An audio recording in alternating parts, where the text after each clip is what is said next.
اللہ بسم اللہ الرحمن الرحیم، الف لام میم، یہ حروف مقطعات ہیں. حروف مقطعات کا مطلب ہے قطع ہوئے کٹے ہوئے حروف جو جدا جدا الگ الگ پڑھے جاتے ہیں. ان کا جو معنی اور مفہوم ہے وہ اللہ سبحانہ و تعالیٰ نے بھی جبریل علیہ السلام کو نہ بتایا، نہ جبریل علیہ السلام نے نبی صلی اللہ علیہ وسلم کو بتایا، نہ ہی کبھی صحابہ کرام نے پوچھا کہ ان حروف مقطعات کا مطلب کیا ہے. تو یہ وہ علم ہے جو صرف اس کا صحیح علم اللہ سبحانہ و تعالیٰ ہی جانتے ہیں.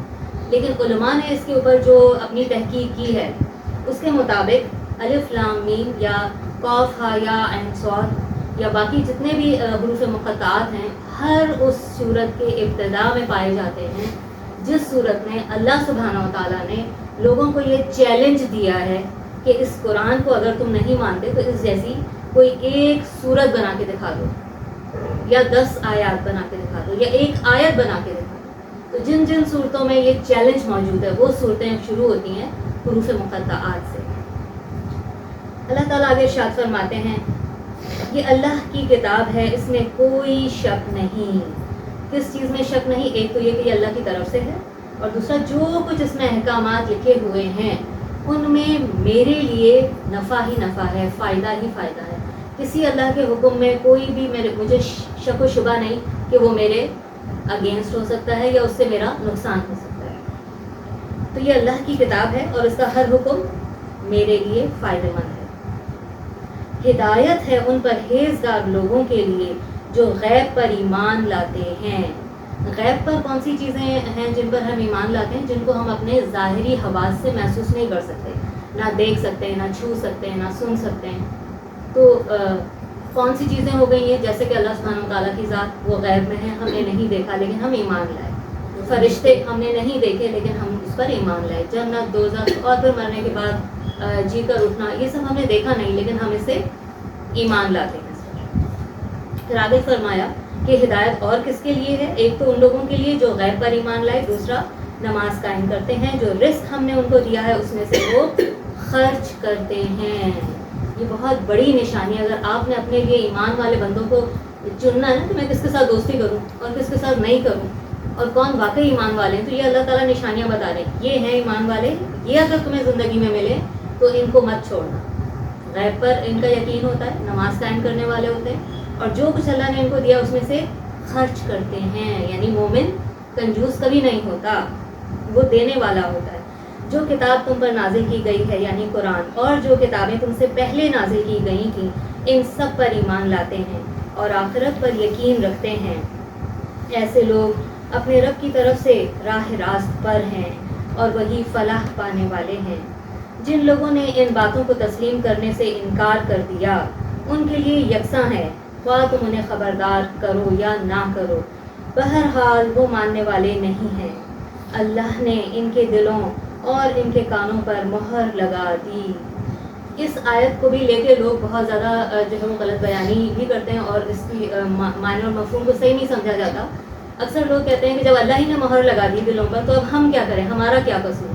تو اللہ تعالیٰ کیا ارشاد فرما رہے کہ جب پہلے حق ان کے سامنے آیا، پھر انہوں نے اس حق کو پہچاننے کے بعد جب رد کر دیا، اس کے بعد لگتی ہے مہر کہ آپ نے حق کو قبول نہیں کیا. کس وجہ سے نہیں کیا وہ آگے اللہ تعالیٰ بتائیں گے کہ ایسی کیا بیماری ہے ان کو کہ جس کی وجہ سے انہوں نے حق کو قبول نہیں کیا.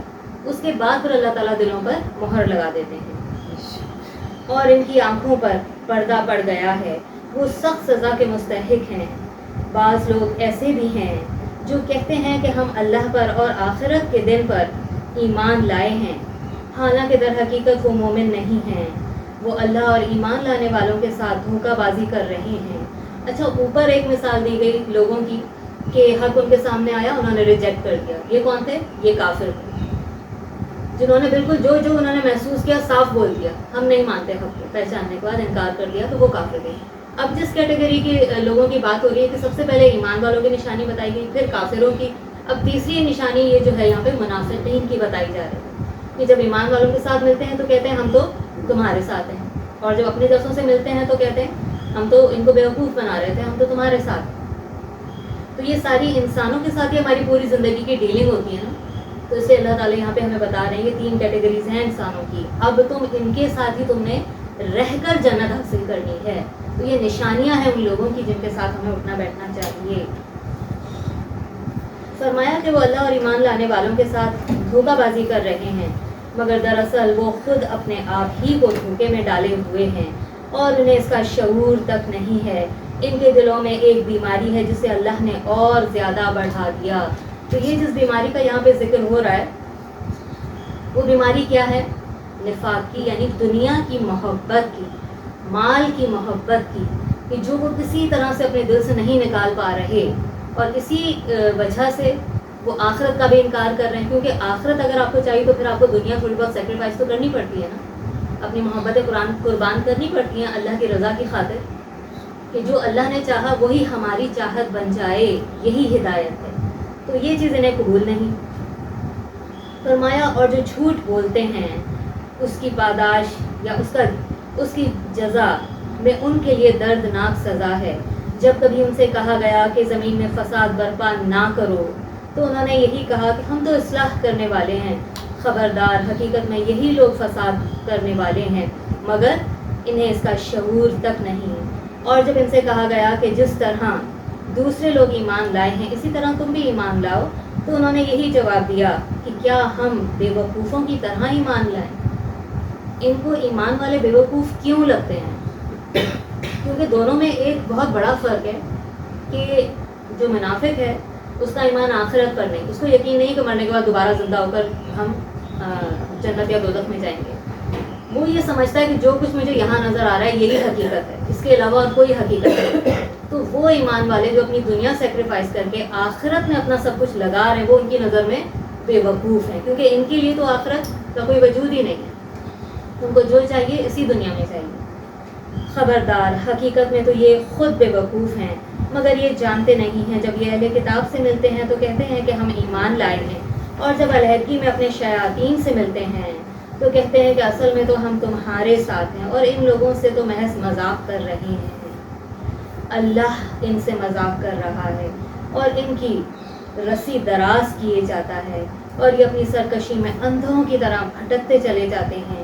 یہ وہ لوگ ہیں جنہوں نے ہدایت کے بدلے گمراہی خرید لی، مگر یہ سودا ان کے لیے نفع بخش نہیں ہے اور یہ ہرگز صحیح راستے پر نہیں ہے. ان کی مثال ایسی ہے جیسے ایک شخص نے آگ روشن کی. اب یہاں پہ جو مثال دی جا رہی ہے، جو شخص آگ روشن کرنے والا ہے، دیکھیں جب روشنی ہوتی ہے تو ہر چیز کی حقیقت سامنے آ جاتی ہے. تو یہاں کس کی طرف اشارہ ہے؟ نبی صلی اللہ علیہ وسلم کی طرف، کہ انہوں نے حق لا کر سب کو بتا دیا کہ کیا حق ہے کیا نہیں. وہ اس علم کی روشنی نے ان کو سب کچھ دکھا دیا حقیقت. اب اور جب اس نے سارے ماحول کو روشن کر دیا تو اللہ نے ان کا نور بصارت سلب کر لیا اور انہیں اس حال میں چھوڑ دیا کہ تاریکیوں میں انہیں کچھ نظر نہیں آتا. یعنی اگر پیچھے آپ کے روشنی ہے، سورج ہے یا جل رہے، آپ ہی اس سے آنکھیں بند کر لیں، حق آپ کے سامنے آیا. پیچھے جو کافروں کی مثال دی گئی کہ حق آیا انہوں نے انکار کر دیا، یہاں پر بھی یہی بات بتائی جا رہی ہے کہ روشنی ہوئی، نور آیا، لیکن آپ خود اپنی آنکھیں بند کر لیں تو باہر کا نور آپ کو کوئی فائدہ دے گا نہیں. تو یہی مثال کافروں کی دی جا رہی ہے کہ وہ حق نہ دیکھنا چاہتے ہیں نہ سننا چاہتے ہیں. یہ بہرے ہیں، گونگے ہیں اور اندھے ہیں. اب یہ نہیں پلٹیں گے. یا پھر ان کی مثال یوں سمجھو کہ آسمان سے زور کی بارش ہو رہی ہے، اور یہ بارش کیا ہے؟ قرآن کی وحی جو نازل ہو رہی ہے، اور اس کے ساتھ اندھیری، گھٹا، کڑک اور چمک بھی ہے. جب بارش آتی ہے تو گھنگرج ہوتی ہے نا، بجلی بھی کڑکتی ہے. تو جب اسلام آیا تو شروع میں کیا ہوا؟ قربانیاں بھی دینی پڑی، سیکریفائس کرنے پڑے، اذیتیں اٹھانی پڑی. حضرت بلال کی مثال ہمارے سامنے ہے. تو شروع میں یہ سب کچھ ہوا. یہ بجلی کے کڑاکے سن کر اپنی جانوں کے خوف سے کانوں میں انگلیاں ٹھوس لیتے ہیں، اور اللہ ان منکرین حق کو ہر طرف سے گھیرے میں لیے ہوئے ہے. چمک سے ان کی حالت یہ ہو رہی ہے کہ گویا عنقریب بجلی ان کی بصارت اچک لے جائے گی. یعنی جیسے ہی کوئی چمک ہوتی ہے تو یہ خوف کے مارے، ڈر کے مارے اپنی آنکھیں بھی بند کر لیتے ہیں، کانوں میں انگلیاں ٹھوس لیتے ہیں. جب ذرا کچھ روشنی انہیں محسوس ہوتی ہے تو اس میں کچھ دور چل لیتے ہیں، اور جب ان پر اندھیرا چھا جاتا ہے تو کھڑے کے کھڑے رہ جاتے ہیں. اب یہ روشنی کیا ہے؟ ان کے لیے روشنی کیا ہے؟ یعنی جب دنیاوی فائدہ ان کو نظر آتا ہے تو چل لیتے ہیں، لیکن پھر اندھیرے سے مراد کیا ہے؟ قربانی دینی پڑی تو پھر فوراً رک جاتے ہیں، پھر دین پہ نہیں چلنا. فرمایا اللہ چاہتا تو ان کی سماعت اور بصارت بالکل ہی سلب کر لیتا، یقیناً اللہ ہر چیز پر قادر ہے۔ اللہ نے ایسا کیوں نہیں کیا؟ کیونکہ وہ تھوڑے بہت تو چاہے دنیاوی فائدہ دیکھ کر ہی دین پر چل تو رہے نا، اور پھر کوئی قربانی دینی آتی ہے تو رک جاتے ہیں، لیکن فائدہ دیکھتے ہیں تو پھر تھوڑا سا چل لیتے ہیں۔ تو اللہ نے ان کو اس وجہ سے یہ چھوٹ دی ہوئی ہے کہ شاید یہ ہمیشہ کے لیے ہی اس راستے پر آ جائیں، تو اسی لیے ان کی بصارت اللہ نے سلب نہیں کی۔ لوگوں، بندگی اختیار کرو اپنے اس رب کی جو تمہارا اور تم سے پہلے جو لوگ ہو کر گزرے ہیں ان کا سب کا خالق ہے۔ تمہارے بچنے کی توقع اسی صورت میں ہو سکتی ہے، وہی تو ہے جس نے تمہارے لیے زمین کا فرش بچھایا۔ اچھا، اب انسانوں کی مثالیں دینے کے بعد کہ کس کس قسم کی کیٹیگری کے لوگ ہیں جن کے ساتھ تمہیں ڈیل کرنا پڑے گا، اب اللہ تعالیٰ اپنی نعمتیں گنوا رہے ہیں کہ دیکھو تمہارا رب کیسا ہے، تمہارے لیے اس نے کیا کیا کچھ کیا۔ تو کیا بیان فرما رہے ہیں؟ تمہارے لیے اس نے نعمتیں بچھائیں، آسمان کی چھت بنائی، اوپر سے پانی برسایا اور اس کے ذریعے سے ہر طرح کی پیداوار نکال کر تمہارے لیے رزق بہم پہنچایا۔ بس جب تم یہ جانتے ہو تو دوسروں کو اللہ کا مد مقابل مت ٹھہراؤ، اور اگر تمہیں اس بات میں شک ہے کہ یہ کتاب جو ہم نے اپنے بندے پر اتاری ہے یہ ہماری ہے یا نہیں، تو اس کی مانند ایک ہی صورت بنا لاؤ۔ یعنی اتنی ساری صورتیں ہیں نا قرآن کی، شروع میں نے آپ سے کہا تھا ان سے مقطعات جہاں پر ہوتے ہیں وہاں یہ چیلنج ہر اس صورت میں موجود ہوتا ہے، تو یہاں بھی اللہ تعالیٰ چیلنج دے رہے ہیں کہ اگر تمہیں لگتا ہے کہ یہ خود محمد صلی اللہ علیہ وسلم نے گھڑ لی ہے یا کسی انسان نے اس کو سکھا دی ہے، تو پھر اس کے مقابلے کی کوئی اور تم صورت بنا کے لا کے دکھاؤ۔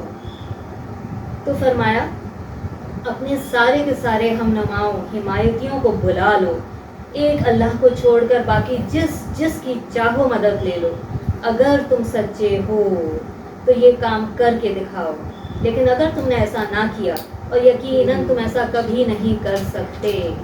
اب کیونکہ ہم عربی سمجھتے نہیں ہیں نا، ہمیں اس کا اندازہ ہی نہیں کہ یہاں اللہ تعالیٰ کیا بول رہے ہیں، کہ اللہ تعالیٰ نے جو چیلنج دیا ہے اس جیسی ایک صورت بنا کے لے، سارے جنات اکٹھا کر لو، سارے فرشتے، ایک اللہ کو چھوڑ کر جس سے مدد لینا چاہتے ہو اس سے لے لو، اس کے ٹکر کی ایک صورت بنا کے لا کے دکھاؤ۔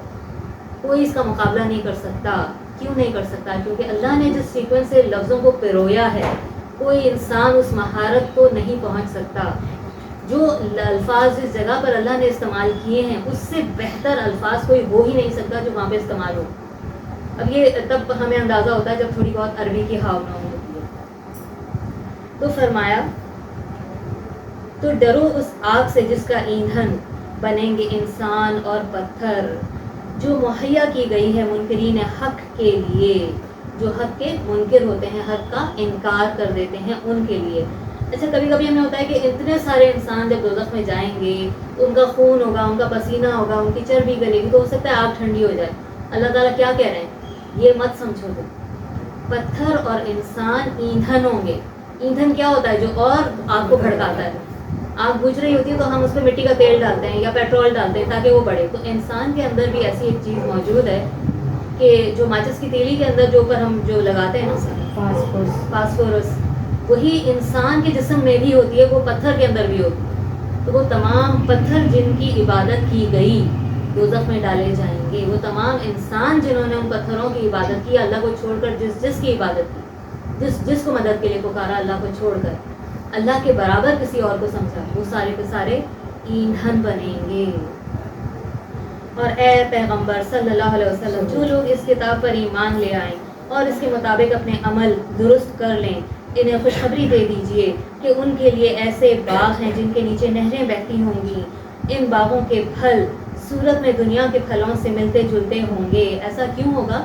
کیونکہ انسانی فطرت ہے نا، آپ کے سامنے کوئی ایسی چیز سامنے آ جائے جو آپ نے پہلے کبھی نہیں دیکھی تو آپ ذرا جھجکتا ہے انسان کہ میں اس کو کیسے کھاؤں، پتہ نہیں کیا ہے یہ، کھٹا ہوگا، میٹھا ہوگا، کڑوا ہوگا، کیسا ذائقہ ہوگا۔ تو اللہ نے صرف اس وجہ سے اس دنیا کی چیزوں سے ملتی جلتی چیزیں جنت میں ہمیں دیں گے تو ہم ریکگنائز کریں گے ہاں یہ تو دنیا میں بھی تھے، اور بغیر کسی رکاوٹ کے، جھجک کے فوراً ہم ان نعمتوں کو استعمال کریں گے۔ تو اوپر دوزخیوں کا بتایا جنہوں نے حق کا انکار کیا، اب کس کی بھی ذکر ہو رہا ہے؟ جنہوں نے حق کو قبول کر لیا۔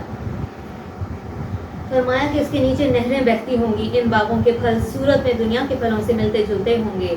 جب کوئی پھل انہیں کھانے کو دیا جائے گا تو یہ کہیں گے کہ ایسے ہی پھل اس سے پہلے دنیا میں ہم کو دیے جاتے تھے، ان کے لیے وہاں پاکیزہ بیویاں ہوں گی اور وہاں وہ ہمیشہ رہیں گے۔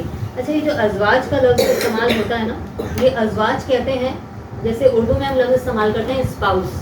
اسپاؤس کیا ہوتا ہے؟ جوڑا ہوتا ہے نا، تو جوڑا بیوی بھی ہوتی ہے مرد کا اور مرد بھی بیوی کا، ٹھیک ہے؟ تو یہاں پہ مراد یہی ہے کہ اسپاؤسز آپ کو ایسے ملیں گے، آپ کا جوڑا آپ کو ایسا ملے گا، اور وہاں وہ ہمیشہ رہیں گے۔ ہاں، اللہ اس سے ہرگز نہیں شرماتا کہ مچھر یا اس سے بھی حقیر کسی چیز کی مثال دے۔ جو لوگ حق بات کو قبول کرنے والے ہیں وہ انہی مثالوں کو دیکھ کر جان لیتے ہیں کہ یہ حق ہے جو ان کے رب کی طرف سے ہے، اور جو ماننے والے نہیں ہیں وہ انہیں سن کر کہنے لگتے ہیں کہ ایسی مثالوں سے اللہ کو کیا سروکار۔ یہ مثال کون سی تھی؟ آگے جا کے ہم پڑھتے ہیں نا کہ اللہ تعالیٰ نے ارشاد فرمایا کہ مچھر یا مچھر سے اوپر کی بھی کوئی چیز جو ہے وہ اللہ اگر اس کی مثال دے تو اللہ دے سکتا ہے۔ تو یہ کفار نے کیوں کہا کہ اللہ ایسی مثالیں کیوں دے رہا ہے؟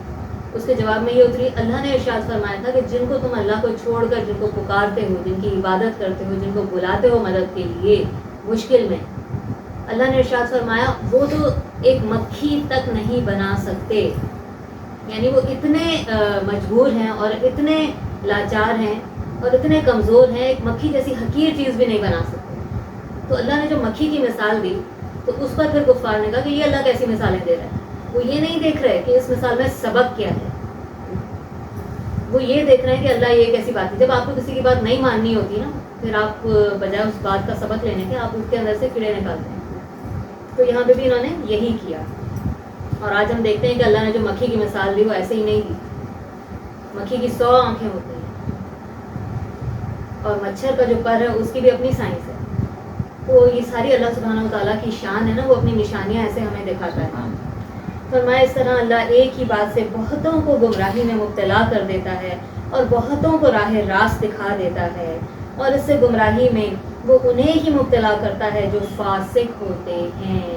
یعنی ہر کوئی نہیں جو ہے وہ اللہ تعالیٰ اس کو زبردستی گمراہ کر دیتا۔ کیا بتایا گیا؟ نشانی بتا دی گئی، جو فاسق ہوتا ہے، فسق، اس کا مطلب ہے حدود توڑ کر باہر نکل آنا۔ جو یہ کھجور کی گٹلی ہوتی ہے نا، آپ نے دیکھا ہوگا کہ ہلکی سی ایک لیئر ہوتی ہے، ایک بالکل پتلی سی اس کھجور کی گٹلی کے اوپر، تو اس کو پھاڑ کر گٹلی کبھی باہر نکل آتی ہے، یعنی اپنی حد سے باہر نکل گئی۔ تو وہ انسان جو اپنی حدود توڑ کر باہر نکل آئے، کہتے ہیں نا کوئی اگر آپ کے ساتھ بدتمیزی کرتا ہے تو ہم اپنی حد میں رہو، تو حدود توڑنے والا جو ہے اس کے لیے یہاں پہ یہ ارشاد ہوا کہ اللہ ایسے لوگوں کو ہدایت نہیں دیا کرتے۔ اللہ کے عہد کو مضبوط باندھ دینے کے بعد توڑ دیتے ہیں۔ یہ کون سا عہد ہے؟ یہ سورہ اعراف آیت نمبر 172 میں اللہ سبحانہ وتعالیٰ نے ارشاد فرمایا کہ جب اللہ تعالیٰ نے آدم علیہ السلام کی کمر سے ہم سب کی روحوں کو تخلیق کیا، پیدا کیا، نکالا اور پوچھا تھا الستُ بربکم، کیا میں تمہارا رب نہیں ہوں؟ تو ہم سب نے گواہی دی تھی کہ ہم گواہی دیتے ہیں کہ آپ ہی ہمارے رب ہیں۔ تو یہ بات اللہ تعالیٰ پہلے ہی ہماری روحوں کو بتا چکے ہیں، ہماری فطرت کے اندر اللہ کی پہچان موجود ہے۔ آپ کسی انسان یا بچے کو جنگل میں چھوڑ دیں، کوئی اس کو نہ بتائے کہ تمہارا کوئی معبود ہے، لیکن وہ پھر بھی اپنی فطرت کے اعتبار سے اس کو پتا ہوگا کہ میرا کوئی معبود ہے جو مشکل میں پریشانی میں اس کو پکارے۔ اللہ نے جسے جوڑنے کا حکم دیا ہے اسے وہ کاٹتے ہیں اور زمین میں فساد برپا کرتے ہیں، حقیقت میں یہی لوگ نقصان اٹھانے والے ہیں۔ یعنی اللہ کا عہد توڑ دیا، دنیا میں بھی وعدہ کر کے آتے ہیں کہ ہم آپ ہی کی عبادت کریں گے، اللہ کو چھوڑ کر اوروں کی عبادت میں لگ گئے، رشتوں کو توڑنے والے ہیں اور اللہ کی حدود کو توڑنے والے ہیں، فساد برپا کرنے والے ہیں۔ فرمایا کہ تم اللہ کے ساتھ کفر کا رویہ کیسے اختیار کرتے ہو، حالانکہ تم بے جان تھے، اس نے تم کو زندگی عطا کی، پھر وہ تمہاری جان سلب کرے گا، پھر وہی تمہیں دوبارہ زندہ کر کے اٹھائے گا، پھر اسی کی طرف تمہیں پلٹ کر جانا ہے۔ وہی تو ہے جس نے تمہارے لیے زمین کی ساری چیزیں پیدا کی، پھر اوپر کی طرف توجہ فرمائی اور 7 آسمان درست کیے، اور وہ ہر چیز کا علم رکھنے والا ہے۔ پھر ذرا اس وقت کا تصور کرو کہ جب تمہارے رب نے فرشتوں سے کہا تھا کہ میں زمین میں ایک خلیفہ بنانے والا ہوں، انہوں نے عرض کیا کیا آپ زمین میں کسی ایسے کو مقرر کرنے والے ہیں جو اس کے انتظام کو بگاڑ دے گا اور خون ریزیاں کرے گا؟ یہ فرشتوں نے کیوں کہا تھا؟ ان کو کوئی غیب کا علم نہیں تھا، انہوں نے اس بنا پہ کہا تھا کہ جو اختیار اللہ تعالیٰ انسان کو دے رہا تھا نا، مرضی، اپنی مرضی سے چاہے وہ جو کرے، تو اس اختیار کو جنوں کو بھی دیا گیا تھا جو پہلے زمین کے اوپر آباد تھے، لیکن انہوں نے وہ اختیار غلط استعمال کیا اور انہوں نے بہت تباہی مچائی۔ تو یہی اختیار اللہ تعالیٰ انسان کو بھی دے رہے تھے، تو فرشتوں نے کہا کہ آپ ایسی مخلوق کیوں بنا رہے ہیں جو اس اختیار کا غلط استعمال کرے گی۔ فرمایا ہم ہیں نا آپ کی حمد و ثنا بیان کرنے کے لیے اور تسبیح کرنے کے لیے، آپ کی پاکیزگی کا ورد تو ہم کر ہی رہے ہیں۔ فرمایا میں جانتا ہوں جو کچھ تم نہیں جانتے۔ فرشتے کیا نہیں جانتے تھے؟ کہ ابراہیم علیہ السلام جیسا بندہ بھی ہوگا کہ جو ایک حکم پر اپنا سب کچھ قربان کر دے گا، بڑھاپے میں ملی ہوئی اولاد ریگستان میں چھوڑ آئے گا، اللہ کی خاطر آگ میں کود جائے گا۔ محمد صلی اللہ علیہ وسلم جیسے لوگ بھی ہوں گے، ابو بکر جیسے لوگ بھی ہوں گے، اور بھی اللہ سبحانہ وتعالیٰ کے اتنے عظیم ترین جلیل القدر انبیاء گزرے، اولیاء گزرے، بزرگ گزرے، اور ہم جیسے گناہ گار بھی جو اپنی سی کوشش کرتے ہیں اللہ کو منانے کی، تو اللہ تعالیٰ فرما رہے ہیں کہ تمہیں نہیں پتا جو میں جانتا ہوں۔ اس کے بعد اللہ نے آدم علیہ السلام کو ساری چیزوں کے نام سکھائے، پھر انہیں فرشتوں کے سامنے پیش کیا اور فرمایا اگر تمہارا خیال صحیح ہے کہ کسی خلیفہ کے تقرر سے انتظام بگڑ جائے گا تو ذرا ان چیزوں کے نام بتاؤ۔ انہوں نے عرض کیا کہ نقص سے پاک تو آپ ہی کی ذات ہے، ہم تو بس اتنا ہی علم رکھتے ہیں جو آپ نے ہمیں دیا، حقیقت میں یہ سب کچھ جاننے اور سمجھنے والا آپ کے سوا کوئی نہیں۔ پھر اللہ نے آدم علیہ السلام سے کہا تم انہیں ان چیزوں کے نام بتاؤ۔ جب اس نے ان کو ان سب کے نام بتا دیے تو اللہ نے فرمایا میں نے تم سے کہا نہ تھا کہ میں آسمانوں اور زمین کی وہ ساری حقیقتیں جانتا ہوں جو تم سے مخفی ہیں، جو کچھ تم ظاہر کرتے ہو وہ بھی مجھے معلوم ہے، اور جو کچھ تم چھپاتے ہو میں اسے بھی جانتا ہوں۔ پھر جب ہم نے جو ظاہر کیا وہ اشارہ کس کی طرف تھا؟ فرشتوں کی طرف۔ ایک اور مخلوق وہاں پہ موجود تھی جو کہ چھپا رہی تھی جو کچھ اس کے اندر تھا۔ دیکھیں اعتراض کس نے کیا تھا؟ فرشتوں نے۔ اعتراض کسی اور کو بھی تھا لیکن وہ خاموش کھڑا تھا، تو یہ اشارہ اس کی طرف تھا کہ تم کیا چھپا رہے ہو اور کیا ظاہر کر رہے ہو۔ پھر جب ہم نے فرشتوں کو حکم دیا کہ آدم علیہ السلام کے آگے جھک جاؤ تو سب جھک گئے، مگر ابلیس نے انکار کر دیا، وہ اپنی برائی کے گھمنڈ میں پڑ گیا اور نافرمانی میں شامل اور نافرمانوں میں شامل ہوا۔ پھر ہم نے آدم علیہ السلام سے کہا کہ تم اور تمہاری بیوی دونوں جنت میں رہو اور یہاں خوب اچھی طرح جو چاہو کھاؤ پیو، مگر اس درخت کا رخ نہ کرنا، اس کے قریب نہ جانا، ورنہ تم ظالموں میں سے ہو جاؤ گے۔ آخرکار شیطان نے ان دونوں کو درخت کے قریب جانے کی ترغیب دے کر ہمارے حکم کی پیروی سے ہٹا دیا۔ اب یہاں پہ کیا الفاظ آ رہے ہیں کہ شیطان نے دونوں کو ورگلایا، اللہ نے دونوں کا لفظ استعمال کیا۔ یہ جو ہمارے ہاں ایک بات مشہور ہے نا کہ عورت فساد کی جڑ ہے، عورت نے آدم کو بھی نکلوایا اور یہ وہ، تو یہ ساری جو تعلیمات ہیں یہ یہودیوں سے ہمارے اندر آئیں۔ ہمارا اسلام ہمیں یہ نہیں بتاتا۔ یہ جو واقعہ ہے یہ قرآن میں 7 جگہ تقریباً آیا ہے، 7 میں سے صرف ایک جگہ پر اللہ تعالیٰ نے صرف آدم علیہ السلام کو جو ہے وہ کنڈیم کیا کہ تم نے شیطان کی بات مانی، باقی ساری جگہوں پہ کیا الفاظ میں؟ تم دونوں نے۔ کہیں پر بھی ایک جگہ پر بھی اللہ تعالیٰ نے یہ نہیں کہا کہ بی بی حوا کی وجہ سے حوا نے جو ہے وہ تمہیں اور بغالا ہے۔ تو یہ ساری جو ہے یہ یہودیوں کی تعلیمات ہماری تعلیمات میں مل گئی ہیں، تو ہم پھر ان سے بھی ضرورت سے زیادہ انسپائر ہو جاتے ہیں اور انہیں اس حالت سے نکلوا کر چھوڑا جس میں وہ تھے۔ ہم نے حکم دیا کہ اب تم سب یہاں سے اتر جاؤ، تم ایک دوسرے کے دشمن ہو اور تمہیں خاص وقت تک زمین میں ٹھہرنا ہے اور وہیں گزر بسر کرنا ہے۔ اس وقت آدم علیہ السلام نے اپنے رب سے چند کلمات سیکھ کر توبہ کی۔ اب یہ جو کلمات ہیں جو آدم علیہ السلام نے سیکھ کر توبہ کی، یہ کلمات اللہ سبحانہ وتعالیٰ نے سورہ اعراف آیت نمبر 23 میں ارشاد فرمایا کہ اللہ نے جو القاء کیے تھے آدم علیہ السلام کے۔ اب دیکھیں جب قرآن کی تعلیمات ہمارے سامنے نہیں ہوتی نا تو پھر ہم اپنی طرف سے کچھ بھی گھڑ لیتے کہ جیسے وہ مشہور ہے کہ آپ صلی اللہ علیہ وسلم کا نام انہوں نے جنت میں پڑھ لیا تھا یا کیا، لیکن قرآن تو ہمیں کوئی اور انفارمیشن دے رہا ہے۔ تو آگے جا کے اللہ تعالیٰ جو ہے نا جو الفاظ اللہ نے القاء کیا آدم علیہ السلام کے دل میں وہ کیا تھے؟ سورہ اعراف آیت نمبر 23 میں ہے ربنا ظلمنا انفسنا وَإِن لَّمْ تَغْفِرْ لَنَا وَتَرْحَمْنَا لَنَكُونَنَّ مِنَ الْخَاسِرِينَ۔ تو یہ وہ الفاظ تھے جو اللہ نے القاء کیے۔ جس کو اس کے رب نے قبول کر لیا، کیونکہ وہ بڑا معاف کرنے والا اور رحم فرمانے والا ہے۔ دیکھیں، آدم علیہ السلام پہلے انسان تھے، ان کو ایک ٹیسٹ میں ڈالا گیا، وہ ٹیسٹ میں کیا ہوئے؟ پہلے انسان تھے۔ پھر اس کے بعد کیا کیا انہوں نے؟ توبہ کی۔ توبہ کرنے کے بعد کیا ہوا؟ اللہ نے توبہ قبول کر لی۔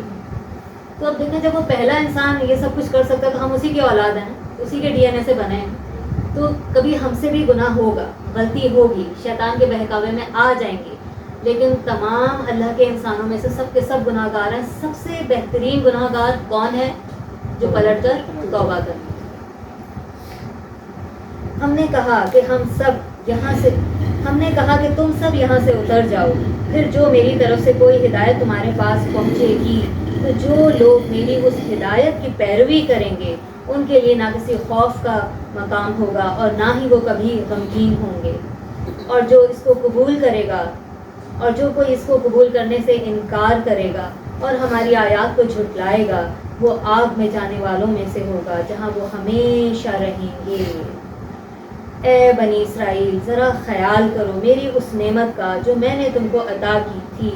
اب پیچھے میں نے آپ کو بتایا تھا، ہم نے سورہ فاتحہ میں اللہ سے ہدایت مانگی، تو اللہ نے پہلے تو انسانوں کا ذکر کیا، اپنی نعمتوں کا ذکر کیا، پھر کچھ یہ تنبیہات، جو پہلا انسان تھا اس کی سٹوری ہمیں بتائی۔ اب کس کی بات ہو رہی ہے؟ بنی اسرائیل۔ بنی اسرائیل کون تھے؟ جن کے لیے مغضوب کا لفظ جو ہے وہ سورہ فاتحہ میں استعمال ہوا۔ ان کی پوری سٹوری بتانے کا مقصد کیا ہے؟ مقصد یہ ہے کہ جو کام بنی اسرائیل نے کیے جن کی وجہ سے وہ مغضوب علیہم مغضوب ٹھہرے، ان کاموں سے ہمیں اپنے آپ کو بچانا ہے کہ کہیں ہم بھی مغضوب علیہم کی صف میں نہ آ جائیں، ان کی صف میں نہ کھڑے ہو جائیں، ان کی طرح کے کام نہ کریں۔ اس لیے اللہ تعالیٰ نے بنی اسرائیل کی پوری کہانی ہمارے سامنے رکھی۔ فرمایا کہ میرے ساتھ تمہارا جو عہد تھا اسے تم پورا کرو، تو میرا جو عہد تمہارے ساتھ تھا اسے میں پورا کروں گا، اور مجھ ہی سے تم ڈرو، اور میں نے جو کتاب بھیجی ہے اس پر ایمان لاؤ۔ یہ اس کتاب کی تائید کرتی ہے جو تمہارے پاس پہلے سے موجود تھی، لہٰذا سب سے پہلے تم ہی اس کے منکر نہ بن جاؤ۔ کیونکہ جب آپ صلی اللہ علیہ وسلم نے اپنی نبوت کا دعویٰ کیا تو یہ انکار کر دیا انہوں نے کہ نہیں، یہ وہ نبی نہیں ہے۔ وجہ کیا تھی؟ کہ ان کو لگ رہا تھا کہ یہ نبی ہماری جنریشن میں سے آئے گا، اسحاق علیہ السلام اور یعقوب علیہ السلام کی نسل سے ہوگا، لیکن آپ صلی اللہ علیہ وسلم عربوں میں سے آ گئے، بنی اسرائیل میں سے نہیں تھے، بلکہ اسماعیل علیہ السلام کی اولاد میں سے۔ تو ان کو یہ جو دھچکا تھا نا کہ یہ نبی ہمارے اندر سے کیوں نہیں آیا، یہ اسماعیل علیہ السلام کی نسل سے کیوں آ گیا، تو یہ جو نسل پرستی کا جو ان کے اندر جو یہ ایک ڈفرینس انہوں نے رکھا، تو جو بغاوت رکھی انہوں نے، جو دشمنی اور حسد رکھا، اس کی وجہ سے نبی صلی اللہ علیہ وسلم کو پہچاننے کے باوجود انکار کر دیا۔ فرمایا تھوڑی قیمت پر میری آیات کو نہ بیچ ڈالو اور میرے غضب سے بچو، باطل کا رنگ چڑھا کر حق کو مشکوک نہ بناؤ، اور نہ جانتے بوجھتے حق کو چھپانے کی کوشش کرو، نماز قائم کرو، زکوٰۃ دو، اور جو لوگ میرے آگے جھک رہے ہیں ان کے ساتھ تم بھی جھک جاؤ۔ تم دوسروں کو تو نیکی کا راستہ دکھاتے ہو اور مگر اپنے آپ کو بھول جاتے ہو، حالانکہ تم کتاب کی تلاوت کرتے ہو۔ کیا تم عقل سے بالکل ہی کام نہیں لیتے؟ صبر اور نماز سے مدد حاصل کرو، بے شک نماز ایک سخت مشکل کام ہے، مگر ان فرما بردار بندوں کے لیے مشکل نہیں ہے جو سمجھتے ہیں کہ آخر کار انہیں اپنے رب سے ملنا ہے اور اسی کی طرف پلٹ کر جانا ہے۔ اب یہاں یہ بتا دیا گیا کہ ہاں واقعی نماز مشکل ہے، لیکن جب آپ آخرت کو یاد کرتے ہیں نا تو نماز بڑی آسان ہو جاتی ہے کہ میں نے قبر میں اترنا ہے، وہاں منکر نکیر کے سوالوں کے جواب دینے ہیں، قیامت والے دن کھڑا ہونا ہے، پھر آگے پتہ نہیں کیا ہو۔ تو وہ چیز پھر ان کو، آپ کا جو ایمان ہے غیب پر، وہ آپ کو مجبور کرتا ہے کہ آپ نماز پڑھیں۔ تو پیچھے بھی یہی سیکوینس اللہ نے بتایا نا جب ہم نے سورہ بقرہ شروع کی، کہ سب سے پہلی نشانی مومنوں کی کیا بتائی گئی کہ وہ غیب پر ایمان لاتے ہیں، اور غیب کا ایمان ان کو مجبور کر دیتا ہے کہ 5 وقت نماز پڑھیں۔ اے بنی اسرائیل، یاد کرو میری اس نعمت کو جس میں نے تمہیں نوازا تھا، اور اس بات کو کہ میں نے تمہیں دنیا کی ساری قوموں پر فضیلت عطا کی تھی۔ اور یہ فضیلت کیا تھی کہ اللہ تعالیٰ نے ان کو دنیاوی مال و متا بھی بہت اس سے نوازا تھا۔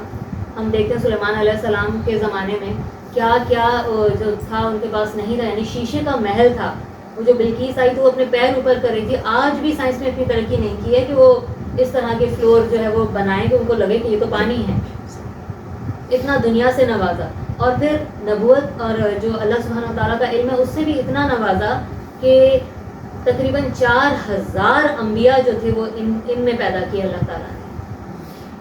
تو یہ اللہ نے ان کو یہ فضیلت بخشی تھی.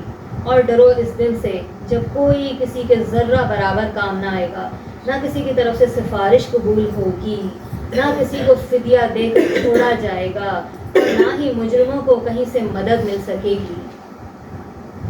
یاد کرو وہ وقت جب ہم نے تم کو فرعونیوں کی غلامی سے نجات بخشی. انہوں نے تمہیں سخت عذاب میں مبتلا کر رکھا تھا. تمہارے لڑکوں کو ذبح کر دیتے تھے اور تمہاری لڑکیوں کو زندہ رہنے دیتے تھے، اور اس حالت میں تمہارے رب کی طرف سے تمہاری بڑی آزمائش تھی.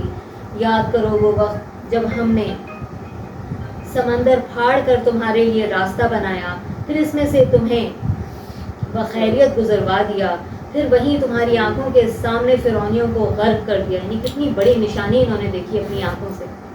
پھر فرمایا یاد کرو جب ہم نے موسیٰ علیہ السلام کو 40 شب و روز کی قرارداد پر بلایا تو اس کے پیچھے تم نے بچڑے کو اپنا معبود بنا لیا. یعنی اتنی بڑی نشانی دیکھ کر اللہ تعالیٰ کی کہ کس طرح سے سمندر پھٹا اور کس طرح سے ایمان والے جو تھے وہ کراس کر گئے اور جو اللہ کا دشمن تھا وہ غرق ہو گیا. اتنی بڑی نشانی دیکھنے کے بعد بھی جب موسیٰ علیہ السلام تختیاں لینے گئے تو پیچھے انہوں نے بچڑے کو معبود بنا دیا. اس وقت تم نے بڑی زیادتی کی تھی، مگر اس پر بھی ہم نے تمہیں معاف کر دیا کہ شاید اب تم شکر گزار بنو. یاد کرو کہ ٹھیک اس وقت جب تم یہ ظلم کر رہے تھے ہم نے موسیٰ علیہ السلام کو کتاب اور فرقان عطا کی تاکہ تم اس کے ذریعے سے سیدھا راستہ پا سکو. یاد کرو جب موسیٰ علیہ السلام یہ نعمت لے کر پلٹا تو اس نے اپنی قوم سے کہا کہ اے لوگوں، تم نے بچڑے کو معبود بنا کر اپنے اوپر سخت ظلم کیا ہے، لہٰذا تم لوگ اپنے خالق کے حضور توبہ کرو اور اپنی جانوں کو ہلاک کرو. تو یہ جو حکم ہے یہاں پہ کہ توبہ کرو اور جانوں کو ہلاک کرو، تو اس کی تفسیر میں علماء کہتے ہیں کہ انہیں یہ کہا گیا تھا کہ جس خاندان میں سے جس نے اس بچڑے کی عبادت کی تھی وہ خاندان کے لوگ ان شرک کرنے والوں کو قتل کریں گے، یعنی اپنے ہی جانوں کو وہ قتل کریں گے. دوسرا یہ تھا کہ میجورٹی کو دیکھ کے کہ جن لوگوں نے بچڑے کی عبادت نہیں کی تھی وہ سارے کے سارے الگ ہو جائیں، اور جنہوں نے بچڑے کی عبادت کی تھی ان کو الگ کر کے جس نے عبادت کی تھی ان سب کو قتل کر دیں. کیونکہ یہ شرک ایسی بیماری ہے کہ جو اگر آپ کے خون میں ہو نا تو وہ پھر آپ کی ڈی این اے میں آپ کی نسل میں آتی چلی جاتی ہے. نوح علیہ السلام نے کیا 950 سال تک لوگوں کو سمجھایا، لیکن ان کو نہیں اس بات سمجھ میں بیٹھی کہ ہمیں صرف اللہ کی عبادت کرنی ہے، اللہ کے بندوں کی نہیں عبادت کرنی. تو اس وجہ سے انہیں ہلاک کر دیا. اسی میں تمہارے خالق کے نزدیک تمہاری بہتری ہے. اس وقت تمہارے خالق نے تمہاری توبہ قبول کر لی کہ وہ بڑا معاف کرنے والا ہے اور رحم فرمانے والا ہے. یاد کرو جب تم نے موسیٰ علیہ السلام سے کہا تھا کہ ہم تمہارے کہنے کا ہرگز یقین نہ کریں گے جب تک کہ اپنی آنکھوں سے اعلانیہ واضح طور پر اللہ تم سے کلام کرتے ہوئے نہ دیکھ لیں، یعنی اللہ کو تم سے کلام کرتے ہوئے نہ دیکھ لیں. کتنی بڑی جو ہے یہ فرمائش تھی جو انہوں نے رکھی تھی. اس وقت تمہارے دیکھتے دیکھتے ایک زبردست کڑاکے نے تم کو آ لیا، تم بے جان ہو کر گر چکے تھے، مگر پھر ہم نے تم کو زندہ کیا، شاید کہ اس احسان کے بعد تم شکر گزار بن جاؤ. یعنی جب وہ مر گئے تو موسیٰ علیہ السلام جب ہوش میں آئے تو موسیٰ علیہ السلام نے کہا کہ یا اللہ نے جو اپنی تجلی دی تو وہ اس کی تاب نہیں لا سکے اور ہلاک ہو گئے. تو اللہ نے پھر دعا کی کہ یا اللہ میں قوم میں واپس جاؤں گا تو وہ بولے مجھے ہی بلیم کریں گے کہ ان سب کو تم کہاں کر کے آ گئے اور مار دیا اور تم جو ہے وہ جھوٹے ہو، یا انہوں نے تم تو لے کر گئے تھے ان کو اللہ سے ملاقات کے لیے.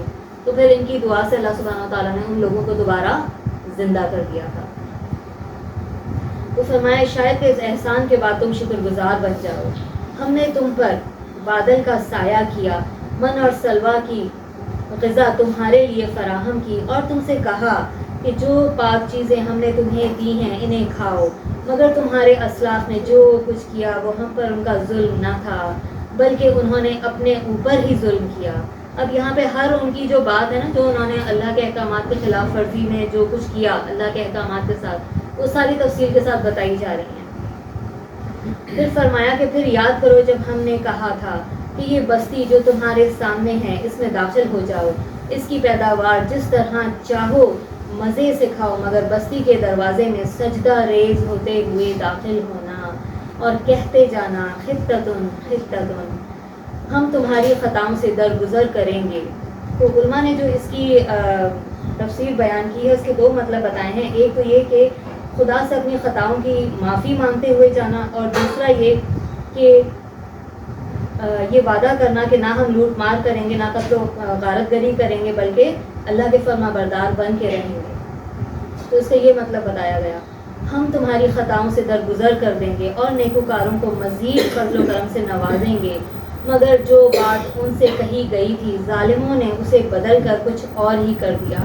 آخرکار ہم نے ظلم کرنے والوں پر آسمان سے عذاب نازل کیا، یہ سزا تھی ان نافرمانیوں کی جو وہ کر رہے تھے۔ یعنی ایک حکم اللہ نے دیا اور انہوں نے اس حکم کے ساتھ کیا کیا کہ حدیث میں آتا ہے کہ جب وہ اس بستی میں داخل ہوئے تو اپنے پولوں کے بڑ رگڑتے ہوئے جو ہے وہ اندر داخل ہوئے، اور وہ یہی مانگتے ہوئے داخل ہوئے کہ ہمیں دنیاوی مزے اور لذتیں چاہیے۔ تو اس طرح جب ہم اللہ سبحانہ و تعالیٰ کے احکامات کا مذاق بناتے ہیں نا، پھر اللہ کا عذاب نازل ہوتا ہے۔ یاد کرو جب موسیٰ علیہ السلام نے اپنی قوم کے لیے پانی کی دعا کی تو ہم نے کہا کہ فلاں چٹان پر اپنا عصا مارو، چنانچہ اس سے 12 چشمے پھوٹ نکلے، اور ہر قبیلے نے جان لیا کہ کون سی جگہ اس کے لیے پانی لینے کی ہے۔ اس وقت یہ ہدایت کر دی گئی تھی کہ اللہ کا دیا ہوا رزق کھاؤ پیو اور زمین میں فساد برپا نہ کرتے پھرو۔ یاد کرو جب ہم نے کہا تھا کہ اے موسیٰ علیہ السلام ہم ایک ہی طرح کے کھانے پر صبر نہیں کر سکتے۔ یاد کرو جب تم نے یہ کہا تھا کہ اے موسیٰ علیہ السلام ہم ایک ہی کھانے پر صبر نہیں کر سکتے۔ اپنے رب سے دعا کرو کہ ہمارے لیے زمین کی پیداوار، ساگ، ترکاری، کھیرا، ککڑی، گیہوں، لہسن، پیاز، دال وغیرہ پیدا کرے۔ یہ ساری چیزیں کیا ہوتی ہیں؟ یہ سارے چٹخارے کے لیے چیزیں استعمال ہوتی ہیں نا، جو تڑکا لگاتے ہیں اوپر، اس میں یہی ساری چیزیں لہسن، پیاز اور یہ سب چیزیں استعمال ہوتی ہیں نا۔ تو وہ ایک ہی چیز منو سرا کھا کھا کے تنگ آ گئے تھا، ان کو ذرا زبان کا مزہ چاہیے تھا، زبان کا ٹیسٹ چاہیے تھا۔ آج ہم لوگ بھی اسی چیز میں نہیں پڑ گئے ہیں کہ ہم بھی بس کھانے پینے کے پیچھے پڑ گئے ہیں کہ یہ چیز ٹیسٹ کریں، وہ ٹیسٹ کریں، وہ۔ تو اللہ تعالیٰ نے کیا ارشاد فرمایا؟ تو موسیٰ علیہ السلام نے کہا کیا ایک بہتر چیز کے بجائے تم ادنا درجے کی چیز لینا چاہتے ہو؟ اچھا کسی شہری آبادی میں جا رہو، جو کچھ تم مانگتے ہو وہاں مل جائے گا۔ آخرکار نوبت یہاں تک پہنچی کہ ذلت اور خواری اور پستی اور بدحالی ان پر مسلط ہو گئی اور وہ اللہ کے غضب میں گھر گئے۔ یہ نتیجہ تھا اس کا کہ وہ اللہ کی آیات سے کفر کرنے لگے تھے اور پیغمبروں کو ناحق قتل کرنے لگے تھے۔ یہ نتیجہ تھا ان کی نافرمانیوں کا، اس بات کا کہ وہ حد شرح سے نکل جایا کرتے تھے۔ یقین جانو کہ نبی عربی صلی اللہ علیہ وسلم کو ماننے والے ہوں یا یہودی یا عیسائی ہوں یا سابی ہوں، جو بھی اللہ اور آخرت کے دن پر ایمان لائے گا اور نیک عمل کرے گا، اس کا اجر اس کے رب کے ہاں ہے اور اس کے لیے کسی خوف اور رنج کا موقع نہیں۔ اب یہاں پر جو یہ بات بتائی گئی نا کہ چاہے وہ عیسائی ہو چاہے جو بھی ہو، تو وہ اپنے دور کا عیسائی جو تھا جب نبی صلی اللہ علیہ وسلم نہیں تھے، حضرت عیسیٰ علیہ السلام کے دور میں جو عیسائی تھا وہ اس وقت کا مسلمان تھا۔ موسیٰ علیہ السلام کے دور میں جو یہودی اللہ کو اور آخرت کو مانتے تھے وہ اس وقت کے مسلمان تھے، اور آج جو نبی صلی اللہ علیہ وسلم کی امت ہے تو ہم اس وقت کے مسلمان ہیں۔ تو جو کوئی بھی آخرت پر یقین رکھے گا اور ان احکامات کو مانے گا تو اللہ سبحانہ و تعالیٰ اس کو جنت میں داخل فرمائیں گے۔ یاد کرو وہ وقت جب ہم نے طور کو تم پر اٹھا کر تم سے پختہ عہد لیا تھا اور کہا تھا کہ جو کتاب ہم تمہیں دے رہے ہیں اسے مضبوطی کے ساتھ تھامنا اور جو احکامات اور ہدایات اس میں درج ہیں انہیں یاد رکھنا۔ اسی ذریعے سے توقع کی جا سکتی ہے کہ تم تقویٰ کی روش پر چل سکو، مگر اس کے بعد تم اپنے عہد سے پھر گئے۔ اس پر بھی اللہ کے فضل اور اس کی رحمت نے تمہارا ساتھ نہ چھوڑا اور نہ تم کبھی کے، ورنہ تم کبھی کے تباہ ہو چکے ہوتے۔ تو اللہ تعالیٰ اس طرح سے ایک ایک چیز ان کی گنواتے جا رہے ہیں، ان کو سب کچھ یاد کروا رہے ہیں کہ تم نے کیا کیا رسولوں کے ساتھ اور اللہ کے احکامات کے ساتھ۔ پھر فرمایا پھر تمہیں اپنی قوم کے ان لوگوں کا قصہ تو معلوم ہی ہوگا جنہوں نے سب کا قانون توڑا تھا۔ ہم نے انہیں کہہ دیا تھا کہ بندر بن جاؤ اور اس حال میں رہو کہ ہر طرف سے تم پر دھتکار پھٹکار پڑے. اس طرح ہم نے ان کے انجام کو اس زمانے کے لوگوں کے بعد کی آنے والی نسلوں کے لیے عبرت اور ڈرنے والوں کے لیے نصیحت بنا کر چھوڑ دیا. ایک حکم جو اللہ تعالیٰ نے ان کو دیا تھا، یہ سمندر کے کنارے رہتے تھے، تو اللہ تعالیٰ نے ارشاد فرمایا کہ ہفتے کے دن تم کوئی دنیاوی کام نہیں کرو گے، کوئی دنیاوی چیز میں نہیں پڑھو گے، صرف اللہ کی عبادت کرو گے. تو ان میں سے کچھ لوگوں نے کیا کیا کہ ہفتے کے دن کے بجائے انہوں نے ایک دن پہلے جمعے کو جال ڈال دیا سمندر. اور جمعے کے دن کیا ہو رہا تھا، مچھلیاں پھنس رہی تھیں جو کہ پھنسانے سے منع کیا گیا تھا. اور اللہ نے ان کو آزمانے کے ہفتے والے دن ہی بہت ساری مچھلیاں آتی تھیں. تو اللہ تعالیٰ کبھی اس طرح آزماتے ہیں نا کہ ایک چیز سے جو ہمارے اوپر حرام ہوتی ہے وہ بار بار سامنے آ رہی ہوتی ہے. تو اب یہ ہمارے اوپر ہمارا ایمان ہے کہ ہم کتنا اپنے آپ کو اللہ کی رضا کی خاطر روک کر رکھیں. تو انہوں نے کیا کیا کہ ایک دن پہلے ہی جال ڈال دیا. اور کس کو بیوقوف بنا رہے ہیں، اللہ کو بنانے کی کوشش کر رہے تھے کہ ہم تو ہفتے والے دن کچھ نہیں کر رہے، لیکن ہفتے والے دن تم دنیا تو حاصل کر رہے ہو نا، مچھلیاں تو پھنسا رہے ہو، اسی سے تو منع کیا گیا تھا. اور پھر وہ اگلے دن جا کے وہ جال نکال لیتے تھے کہ ہم نے ہفتے والے دن تو نہیں نکالا. تو یہ اس طرح کی چال بازیاں کرتے تھے اللہ تعالیٰ کے ساتھ. تو اللہ نے پھر کیا کیا کہ جو لوگ ان میں 3 فرقے بن گئے تھے. ایک وہ جو مچھلیاں پکڑتا تھا، جال ڈالتا تھا. دوسرا وہ جو جال نہ ڈالتا تھا، نہ نکالتا تھا، نہ ہی ان کو منع کرتا تھا. تیسرا گروہ لوگوں کا وہ تھا جو نہ خود مچھلی پکڑتا تھا، نہ ہی ان کو پکڑنے دیتا تھا. بچا صرف اور صرف وہ والا گروہ جو نہ خود مچھلیاں پکڑتا تھا اور ان کو بھی نہیں پکڑنے دیتا تھا. یعنی نہیں عن المنکر اور عمل معروف پر عمل کرتے تھے. یہ خود بھی برائی نہیں کرتے تھے اور دوسروں کو بھی روکتے تھے برائی سے. تو صرف وہ گروہ بچا. تو اس میں ہمارے لیے بھی نصیحت ہے کہ بچے گا کون؟ جو خود بھی برائی سے بچے اور دوسروں کو بھی برائی سے روکے. پھر وہ واقعہ یاد کرو جب موسیٰ علیہ السلام نے اپنی قوم سے کہا کہ اللہ تمہیں ایک گائے ذبح کرنے کا حکم دیتا ہے. کہنے لگے کیا تم ہم سے مذاق کرتے ہو؟ موسیٰ علیہ السلام نے کہا میں اس سے اللہ کی پناہ مانگتا ہوں کہ میں جاہلوں کی سی بات کروں.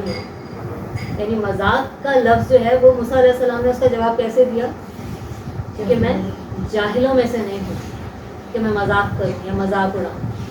ہمارے یہاں دیکھیں کیا کلچر بن گیا، کتنی میمز بن گئی، پوری قوم مذاق اڑانے میں لگی ہے. تو اللہ تعالیٰ کے نبی نے اور یہاں پہ اس چیز کو کیا ارشاد کرنا ہے، جس کے اندر جتنی جہالت ہوتی ہے وہ اتنا ہی لوگوں کا مذاق اڑاتا ہے. تو اس چیز سے باز رہنا چاہیے.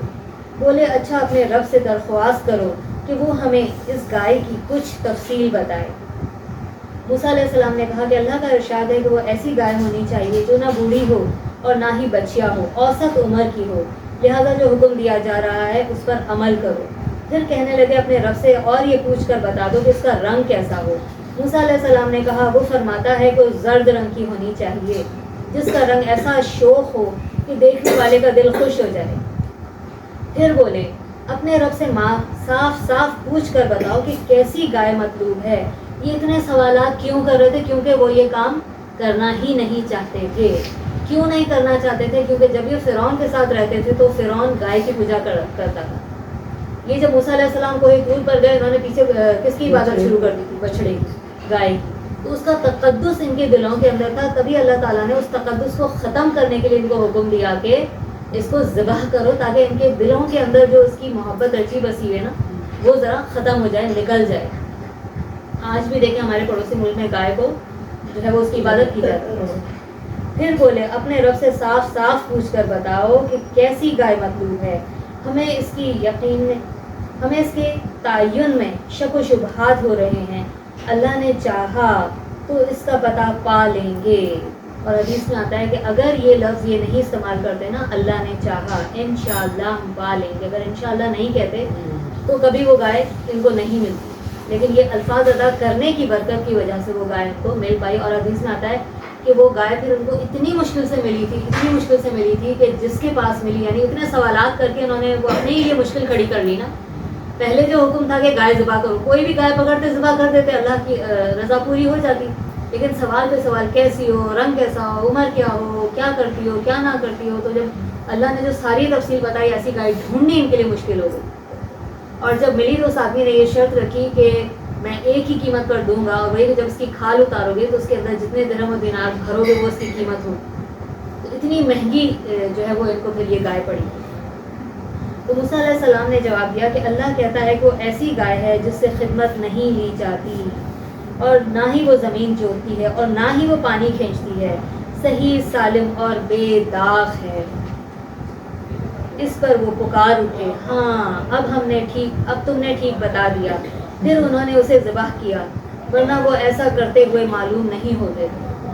تو یہ اتنی مہنگی پھر ان کو پڑی کہ جو کبھی نہ اس میں ہل جوتا ہو، نہ وہ کسی کام میں آئی ہو، بڑی لاڈوں سے پلی ہوئی، تو ایسی پھر ڈھونڈنی بھی بڑی مہنگی پڑی۔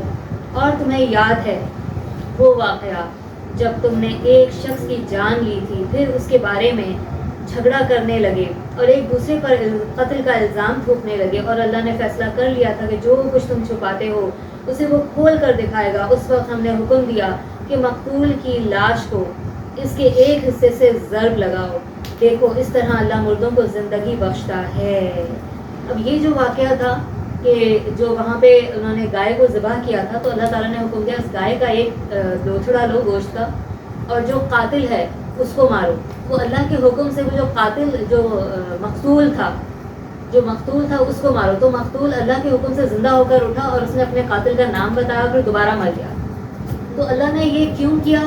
صرف ان کا آخرت کا ایمان تازہ کرنے کے لیے کہ دیکھو مرنے کے بعد دوبارہ اللہ اس طرح زندہ کر کے اٹھائے گا۔ تو یہ اللہ نے قرآن میں اس طرح کے قصے بہت سارے آگے بھی بیان کیے ہیں کہ ہمارے ایمان کے لیے کہ وہ اللہ اس دنیا میں بھی یہ کام کر سکتا ہے، تو قیامت والے دن اس کے لیے کرنا اور آسان ہے۔ اور تمہیں اپنی نشانیاں دکھاتا ہے تاکہ تم سمجھو، مگر ایسی نشانیاں دیکھنے کے بعد بھی آخر کار تمہارے دل سخت ہو گئے، پتھروں کی طرح سخت، بلکہ سختی میں کچھ ان سے بھی بڑھے ہوئے، کیونکہ پتھروں میں تو کوئی ایسا بھی ہوتا ہے جس میں سے چشمے پھوٹ پڑتے ہیں، کوئی پھٹ جاتا ہے اور اس میں سے پانی نکل آتا ہے، اور کوئی خدا کے خوف سے لرز کر گر پڑتا ہے۔ اللہ تمہارے کرتوتوں سے بے خبر نہیں ہے۔ اے مسلمانوں، اب کیا ان لوگوں سے تم یہ توقع رکھتے ہو کہ یہ تمہاری دعوت پر ایمان لے آئیں گے؟ حالانکہ یہ ساری پیچھے جو باتیں بتائی ہیں، اللہ نے ایک تصویر دکھا دی کہ یہ اس قسم کی قوم ہے جنہوں نے اللہ کے احکامات اور آیات کو یہ جو ہے وہ بنایا اس کا۔ تو پھر فرمایا کہ حالانکہ ان میں سے ایک گروہ کا شیوا یہ رہا ہے کہ اللہ کا کلام سنا اور پھر خوب سمجھ بوجھ کر دانستہ اس میں تحریف کی۔ ہم جیسے لوگ دیکھیں اس بات کو ہضم نہیں کرتے نا، ہمیں لگتا ہے کہ نہیں شاید ان کے پاس علم ہی نہیں ہے، تبھی وہ جو ہے وہ گمراہی کے راستے میں پڑ جاتے ہیں۔ لیکن یہاں اللہ تعالیٰ کیا کہہ رہے ہیں؟ علم آ جانے کے بعد پھر اس کے بعد یہ جو ہے وہ اللہ کے احکامات میں تبدیلی کرتے ہیں، ایسا نہیں ہے کہ ان کے پاس علم نہیں ہے۔ تو محمد رسول اللہ صلی اللہ علیہ وسلم پر ایمان لانے والوں سے ملتے ہیں تو کہتے ہیں کہ ہم بھی انہیں مانتے ہیں، اور جب آپس میں ایک دوسرے سے تنہائی کی بات کرتے ہیں تو کہتے ہیں کہ بے وقوف ہو گئے ہو، ان لوگوں کو وہ باتیں بتاتے ہو جو اللہ نے تم پر کھولی ہیں۔ یعنی ان کے پاس جو تورات، زبور، انجیل میں جو باتیں نبی صلی اللہ علیہ وسلم کی نشانیوں کے طور پہ موجود تھیں، لوگ آ کے ان سے پوچھتے تھے، کیونکہ نبی صلی اللہ علیہ وسلم کے آنے سے پہلے یہ لوگ عرب میں بڑے دعوے کرتے تھے کہ ایک نبی آنے والا ہے، اس کے ساتھ مل کر ہم تم سے لڑیں گے اور فتح یاب ہوں گے تم پر۔ تو وہ نبی تو انہی میں سے آ گیا، تو وہ اب ان کو ایک یہ جیلسی فیکٹر بھی تھا کہ ہمارے اندر سے ہونا چاہیے تھا، یہ تو ان میں سے کیوں آ گیا نبی۔ تو کچھ لوگ آ کے ان سے پوچھتے تھے کہ تم کہتے تھے ایک نبی آنے والا ہے، تو یہ دعویٰ کرتے ہیں، بتاؤ تمہاری کتاب کے مطابق وہ نشانیاں اس نبی کے اندر ہیں کہ نہیں ہیں؟ تو پھر کچھ لوگ ان کو بتا دیتے تھے کہ ہاں یہ نشانیاں جو ہیں وہ ان کی، جیسے مہر نبوت ہے، یا ان کے والد کیا ہوں گے، ان کی والدہ کیا ہوں گی، ان کی اور نشانیاں کیا ہوں گی۔ تو وہ کہتے تھے ایک دوسرے سے کہ تم کیوں ان کو بتا دیتے ہو؟ اور وہ یہ عقل نہیں رکھتے کہ بھئی اگر ہم نہیں بتائیں گے تو اللہ تو جو وحی نازل کر رہا ہے وہ نہیں بتا سکتا انہیں، وہ بھی تو بتا سکتا ہے نا۔ تو کہتے ہیں کہ یہ تو بے وقوف ہو گئے ہو، انہیں کیوں یہ باتیں بتاتے ہو؟ ان لوگوں کو وہ باتیں مت بتاؤ جو اللہ نے تم پر کھول دی ہیں۔ تو اللہ نے جو ان پر کھول دی وہ اللہ ان پر مومنوں پہ نہیں کھول سکتا ہے۔ تمہارے رب کے پاس تمہارے مقابلے میں انہیں حجت میں پیش کریں، اور کیا یہ جانتے نہیں ہیں کہ جو کچھ یہ چھپاتے ہیں اور جو کچھ ظاہر کرتے ہیں اللہ سب باتوں کی خبر رکھتا ہے۔ ان میں سے ایک دوسرا گروہ ان پڑھ ہے جو کتاب کا علم نہیں رکھتا، بس اپنی بے بنیاد امیدوں اور آرزوؤں کو لیے بیٹھا ہے۔ یہ ہمارے معاشرے میں بھی ایسا نا کہ ان کے پاس کتاب کا علم ہے نہیں، بس جو ادھر ادھر سے سنی سنائی اور اپنی آرزوؤں کو اپنی تمناؤں کو ہی دین بنا کے اس پہ عمل کر رہے ہیں. تو اس زمانے میں بھی ایسے لوگ تھے اور محض وہم اور گمان پر چلے جا رہے ہیں. تو ہم کتنا وہم گمان کرتے ہیں, گلاس ٹوٹ گیا تو یہ ہو جائے گا, یوں ہو گیا تو یوں ہو جائے گا. تو یہ ساری چیزیں جو ہیں یہ اس پر انہوں نے اپنا دین بنایا ہوا تھا. بس ہلاکت اور تباہی ہے ان لوگوں کے لیے جو اپنے ہاتھوں سے کتاب شریعت لکھتے ہیں, پھر لوگوں سے یہ کہتے ہیں کہ یہ اللہ کے پاس سے آیا ہوا ہے. مطلب کتنی بڑی جسارت ہے یہ. ہمارے معاشرے میں یہ جو وظائف کی کتابیں عام ملتی ہیں ان میں انہوں نے اپنے ہاتھ سے درود لکھے جو آپ صلی اللہ علیہ وسلم نے نہیں سکھائے. اپنے ہاتھ سے انہوں نے عربی میں کچھ دعائیں لکھی اور پھر نیچے کیا لکھا ہوا ہے کہ یہ پڑھنے سے اتنے لاکھوں نیکیاں آپ کو ملیں گی, اتنے گناہ معاف ہو جائیں گے, اتنی آپ کو یہ برکتیں حاصل ہوں گی. آپ کو کس نے آ کے بتایا کہ جو آپ نے ایک چیز لکھی ہے اس پر اتنی جو 10,000 نیکیاں مل رہی ہیں یا 1 کروڑ نیکیاں مل رہی ہیں یا جتنی بھی مل رہی ہیں, یہ آپ کو کس نے آ کے بتایا کہ آپ کی لکھی ہوئی چیز پر اللہ اتنا ثواب دے گا. تو یہ اتنا بڑا اللہ پر بہتان باندھتے ہیں نا کہ لکھا آپ نے اور کہہ رہے ہیں اس پر اتنا ثواب ملے گا, جبکہ اللہ نے تو یہ نہیں ارشاد فرمایا کہ تمہاری لکھی ہوئی چیز پہ میں ثواب کیوں دوں. ثواب تو ہمیں ان پہ ملے گا جو خود اللہ نے ہمیں سکھائی ہیں, جو اس کے نبی نے ہمیں سکھائی ہیں. تو یہاں پر بھی تھوڑی سی نا عقل ہمیں استعمال کرنی چاہیے تاکہ ان کے معاوضے میں تھوڑا سا فائدہ حاصل کرتے ہیں. وہ کتابیں ان کی بکیں نا, لوگ ان کو ذرا اپنا بڑا سمجھیں اور ان کی ذرا عزت بن جائے. ان کے ہاتھوں کا یہ لکھا ہوا بھی ان کے لیے تباہی کا سامان ہے اور ان کی یہ کمائی بھی ان کے لیے موجب ہلاکت ہے. وہ کہتے ہیں کہ دوزخ کی آگ ہمیں ہرگز چھونے والی نہیں الا یہ کہ چند روز کی سزا مل جائے گی تو مل جائے گی. ہم بھی یہی نہیں کہتے کہ ہم تو نبی صلی اللہ علیہ وسلم کی امت میں سے ہیں, نہ نماز پڑھ رہے ہیں, نہ کسی کا حق ادا کر رہے ہیں, نہ زکوٰۃ دے رہے ہیں. نبی صلی اللہ علیہ وسلم قیامت والے دن شفاعت کریں گے اور ہماری بخشش ہو جائے گی اور ہم جنت میں چلے جائیں گے. اگر اللہ نے گناہوں کی وجہ سے دوزخ میں ڈالا بھی تو نبی صلی اللہ علیہ وسلم سفارش کریں گے, تو جب سب نکلیں گے ہم بھی نکل جائیں گے, ان کے ساتھ جل رہے ہوں گے ان کے ساتھ نکل جائیں گے. یعنی اتنا آسان انہوں نے لیا ہوا. تو جو اس وقت کے ان لوگوں کا جو مینٹیلٹی تھی, آج ہماری بھی بدقسمتی سے یہی مینٹیلٹی ہو گئی ہے. خود کچھ نہیں کرنا اور سب کچھ نبی صلی اللہ علیہ وسلم کی سفارش پہ چھوڑا ہوا ہے. ان سے پوچھو کیا تم نے اللہ سے کوئی عہد لے رکھا ہے جس کی خلاف ورزی وہ ہرگز نہیں کر سکتا, یا یہ بات ہے کہ تم اللہ کے ذریعے اللہ کے ذمے ڈال کر ایسی باتیں کہہ دیتے ہو جن کے متعلق تمہیں کچھ علم نہیں ہے کہ اس نے ان کا ذمہ لیا ہے. آخر تمہیں دوزخ کی آگ کیوں نہ چھوئے گی. جو بھی بدی کمائے گا اور اپنی خطا کاری کے چکر میں پڑا رہے گا وہ دوزخی ہے اور دوزخ ہی میں وہ ہمیشہ رہے گا. اور جو لوگ ایمان لائیں گے اور نیک عمل کریں گے وہی جنتی ہیں اور جنت میں وہ ہمیشہ رہیں گے. یاد کرو اسرائیل کی اولاد سے ہم نے پختہ عہد لیا تھا کہ اللہ کے سوا کسی کی عبادت نہ کرنا. ہم نے تم سے مضبوط عہد لیا تھا کہ آپس میں ایک دوسرے کا خون نہ بہانا, نہ ہی ایک دوسرے کو گھر سے بے گھر کرنا. تم نے اس کا بھی اقرار کیا تھا, تم خود اس پر گواہ ہو. مگر آج وہی تم ہو کہ اپنے بھائی بندوں کو قتل کرتے ہو اور اپنی برادری کے لوگوں کو بے گھر کر دیتے ہو. ظلم اور زیادتی کے ساتھ ان کے خلاف جتھے بندیاں کرتے ہو, اور جب وہ لڑائی میں پکڑے ہوئے تمہارے پاس آتے ہیں تو پھر تم ان کی رہائی کے لیے فدیے کا لین دین کرتے ہو, حالانکہ انہیں ان کے گھروں سے نکالنا ہی سرے سے تم پر حرام تھا. اب یہ کیا کرتے تھے جب مدینہ میں آئے نبی صلی اللہ علیہ وسلم تو وہاں پہ بہت سارے یہودیوں کے گروہ تھے, قبیلے تھے. تو یہودیوں کی جیسے دوسرے کفار کے ساتھ مشرکین کے ساتھ جیسے الحاق ہو جاتا ہے یا ایگریمنٹ ہو جاتا ہے کوئی کہ اگر تم پر دشمن نے مقابلہ کیا تو ہم تمہارے ساتھ مل کر ان کے ساتھ لڑیں گے, اگر ہم پر دشمن نے مقابلہ کیا تو تم ہمارے ساتھ مل کے لڑنا.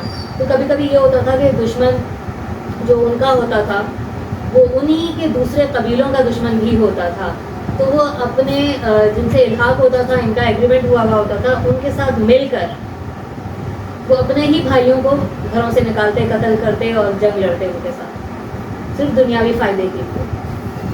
تو اللہ تعالیٰ کہہ رہے ہیں کہ جس بات سے تمہیں منع کیا گیا تھا کہ اپنے بنی اسرائیل کے بھائی بندوں کے ساتھ تم یہ نہیں کرو گے, تو وہ ان کو گھروں سے نکالتے تھے, جنگ بھی لڑتے تھے, قتل بھی کرتے تھے. پھر جب دشمن ان کو پکڑ کے لے جاتا تھا اور وہ قیدی بن کر جب دوبارہ لائے جاتے تھے بیچنے کے لیے، تو دنیا کو دکھانے کے لیے اور اپنی واہ واہ سننے کے لیے وہ ان کو خریدتے تھے اور آزاد کر دیتے تھے.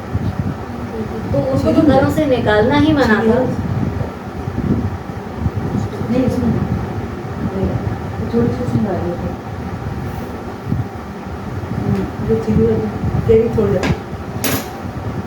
تو ان کو تو گھروں سے نکالنا ہی سرے سے حرام تھا. تو کیا تم کتاب کے ایک حصے پر ایمان لاتے ہو اور دوسرے حصے سے انکار کرتے ہو؟ پھر تم میں سے جو لوگ ایسا کریں ان کی سزا اس کے سوا اور کیا ہے کہ دنیا کی زندگی میں بھی وہ ذلیل و خوار ہوں. آج ہمارے یہاں بھی دیکھیں دین کی آدھی باتیں جو ہمارے مفاد میں ہوتی ہیں وہ ہم لے لیتے ہیں، اور جو ہمارے مفاد میں نہیں ہوتی وہ ہم اس پر عمل نہیں کرتے. تو اللہ تعالیٰ کیا ارشاد فرما رہے ہیں کہ ایسے لوگ جو اپنی پسند کی چیزیں تو دین کی لے لیتے ہیں، جو پسند کی نہیں ہوتی ان کو چھوڑ دیتے ہیں، ان کے لیے دنیا کی زندگی میں بھی ذلت اور خواری ہے اور آخرت میں شدید ترین عذاب کی طرف پھیر دیے جائیں گے. اللہ ان حرکات سے بے خبر نہیں ہے جو تم کر رہے ہو. یہ وہ لوگ ہیں جنہوں نے آخرت بیچ کر دنیا کی زندگی خرید لی، لہٰذا نہ ان کی سزا میں کوئی کمی ہوگی اور نہ ہی انہیں کوئی مدد پہنچے گی. ہم نے موسیٰ علیہ السلام کو کتاب دی، اس کے بعد پے در پہ لگاتار رسول بھیجے، جو بھی میں نے آپ کو بتایا تھا کہ ان کے اندر 4000 انبیاء جو تھے وہ بنی اسرائیل میں اللہ سبحانہ وتعالیٰ نے بھیجے تھے. آخرکار عیسیٰ ابن مریم کو روشن نشانیاں دے کر بھیجا اور روح پاک یعنی حضرت جبرائیل علیہ السلام کے ذریعے سے اس کی مدد کی. پھر یہ تمہارا کیا ڈھنگ ہے کہ جب بھی کوئی رسول تمہاری خواہشات نفس کے خلاف کوئی بات لے کر تمہارے پاس آیا تو تم نے اس کے مقابلے میں سرکشی کی، کسی کو جھٹلا دیا اور کسی کو قتل ہی کر ڈالا. یعنی اس دین کو پورے کا پورا لینے یا اس پر عمل کرنے کے بجائے کیا کیا کہ نہیں یہ میری خواہش کے مطابق نہیں ہے تو میں نے نہیں ماننا. یہ رسول ایسی باتیں بتاتا ہے جس سے مجھے میری خواہشات قربان کرنی پڑی ہیں، کسی کو ہی قربان کر دو. تو وہ اپنے انبیاء کو بھی قتل کر دیا کرتے تھے. وہ کہتے ہیں ہمارے دل محفوظ ہیں، نہیں اصل میں یہ بات ان کی کفر کی وجہ سے ان پر اللہ کی پھٹکار پڑی ہے، اس لیے وہ کم ہی ایمان لاتے ہیں. اور اب جو ایک کتاب اللہ کی طرف سے ان کے پاس آئی ہے، یعنی یہ قرآن کی جو وحی اب نازل ہو رہی تھی نبی صلی اللہ علیہ وسلم پر، اس کے ساتھ ان کا یہ کیا برتاؤ ہے. اس کے باوجود کہ وہ اس کتاب کی تصدیق کرتی ہے جو ان کے پاس ہے، یعنی جو یہودیوں کے پاس بنی اسرائیل کے پاس جو کتابیں تھیں نبی صلی اللہ علیہ وسلم ان کی تصدیق کر رہے تھے کہ یہ جو تمہارے پاس ہے وہ بھی اللہ ہی کی کتاب ہے. یہ نہیں بول رہے تھے کہ نہیں وہ کتاب اللہ کی نہیں ہے، یہی کتاب اللہ کی ہے. اس سے تو ان کو اور زیادہ تقویت ملنی چاہیے کہ جو ہم کہہ رہے تھے دیکھو وہ صحیح بات تھی، لیکن صرف حسد اور بغض کی وجہ سے انہوں نے اس کی بات کو، نبی صلی اللہ علیہ وسلم کی بات کو نہیں مانا. باوجود یہ کہ اس کی آمد سے پہلے وہ خود کفار کے مقابلے میں فتح اور نصرت کی دعائیں مانگا کرتے تھے، مگر جب وہ چیز آ گئی جسے وہ پہچان بھی گئے تھے تو انہوں نے اسے ماننے سے انکار کر دیا. کیا چیز؟ نبی صلی اللہ علیہ وسلم کو پہچان بھی گئے تھے لیکن پھر بھی انہوں نے ماننے سے انکار کر دیا. خدا کی لعنت ان منکرین پر. کیسا برا ذریعہ ہے جس سے یہ اپنے نفس کی تسلی کرنا چاہتے ہیں کہ جو ہدایت اللہ نے نازل کی ہے اس کو قبول کرنے سے صرف اس ضد کی بنا پر انکار کر رہے ہیں کہ اللہ نے اپنا فضل یعنی وحی اور رسالت سے اپنے جس بندے کو خود چاہا اسے نواز دیا، لہٰذا اب یہ غضب بالائے غضب کے مستحق ہو گئے ہیں. یعنی ایک تو پہچان لیا اور بجائے مدد کرنے کی، اس پر ایمان لانے کی، الٹا اس کی مخالفت کرنے شروع ہو گئے، دشمن بن گئے. اور فرمایا کہ ایسے کافروں کے لیے سخت ذلت آمیز سزا مقرر ہے. جب ان سے کہا جاتا ہے کہ جو کچھ اللہ نے نازل کیا ہے اس پر ایمان لاؤ تو وہ کہتے ہیں ہم تو صرف اسی چیز پر ایمان لاتے ہیں جو ہمارے ہاں یعنی بنی اسرائیل میں اتری ہے. آج ہمارا بھی کچھ یہی حال نہیں ہو کہ ہم یہ نہیں دیکھتے کہ قرآن کیا کہہ رہا ہے، ہم یہ نہیں دیکھتے کہ نبی صلی اللہ علیہ وسلم کیا کہہ رہا ہے. ہم کیا دیکھتے ہیں؟ ہمارا مسلک کیا کہہ رہا ہے، فلاں فرقہ کیا کہہ رہا ہے، فلاں جماعت کیا کہہ رہی ہے. تو قیامت والے دن اگر ان کے اکارڈنگلی حساب ہوتا تو ٹھیک ہے، پھر آپ اپنے فرقے کو دیکھیں، اپنے مسلک کو دیکھیں. لیکن قیامت والے دن کس چیز کے مطابق حساب کتاب ہوگا؟ قرآن اور نبی صلی اللہ علیہ وسلم کی سنت. فرمایا اس دائرے کے باوجود جو کچھ آیا ہے اسے ماننے سے وہ انکار کر دیتے ہیں. حالانکہ وہ حق ہے، اور اس تعلیم کی تصدیق اور تائید کر رہا ہے جو ان کے ہاں پہلے سے موجود تھی۔ اچھا ان سے کہو اگر تم اس تعلیم ہی پر ایمان رکھتے والے ہو جو تمہارے پاس آئی تھی تو اس سے پہلے اللہ کے ان پیغمبروں کو جو خود بنی اسرائیل میں پیدا کیے گئے تھے کیوں قتل کر دیا؟ کتنے انبیاء کو انہوں نے قتل کیا، حضرت یحییٰ علیہ السلام کو قتل کیا، حضرت عزیر علیہ السلام کو قتل کیا، کتنے انبیاء جو تھے انہوں نے اللہ سبحانہ و تعالیٰ کے قتل کر دیے۔ تمہارے پاس موسیٰ علیہ السلام کیسی کیسی روشن نشانیاں لے کر آیا، پھر بھی تم ایسے ظالم تھے کہ اس کے پیٹھ موڑتے ہی تم نے بچڑے کو معبود بنا دیا۔ پھر ذرا اس عہد کو یاد کرو جو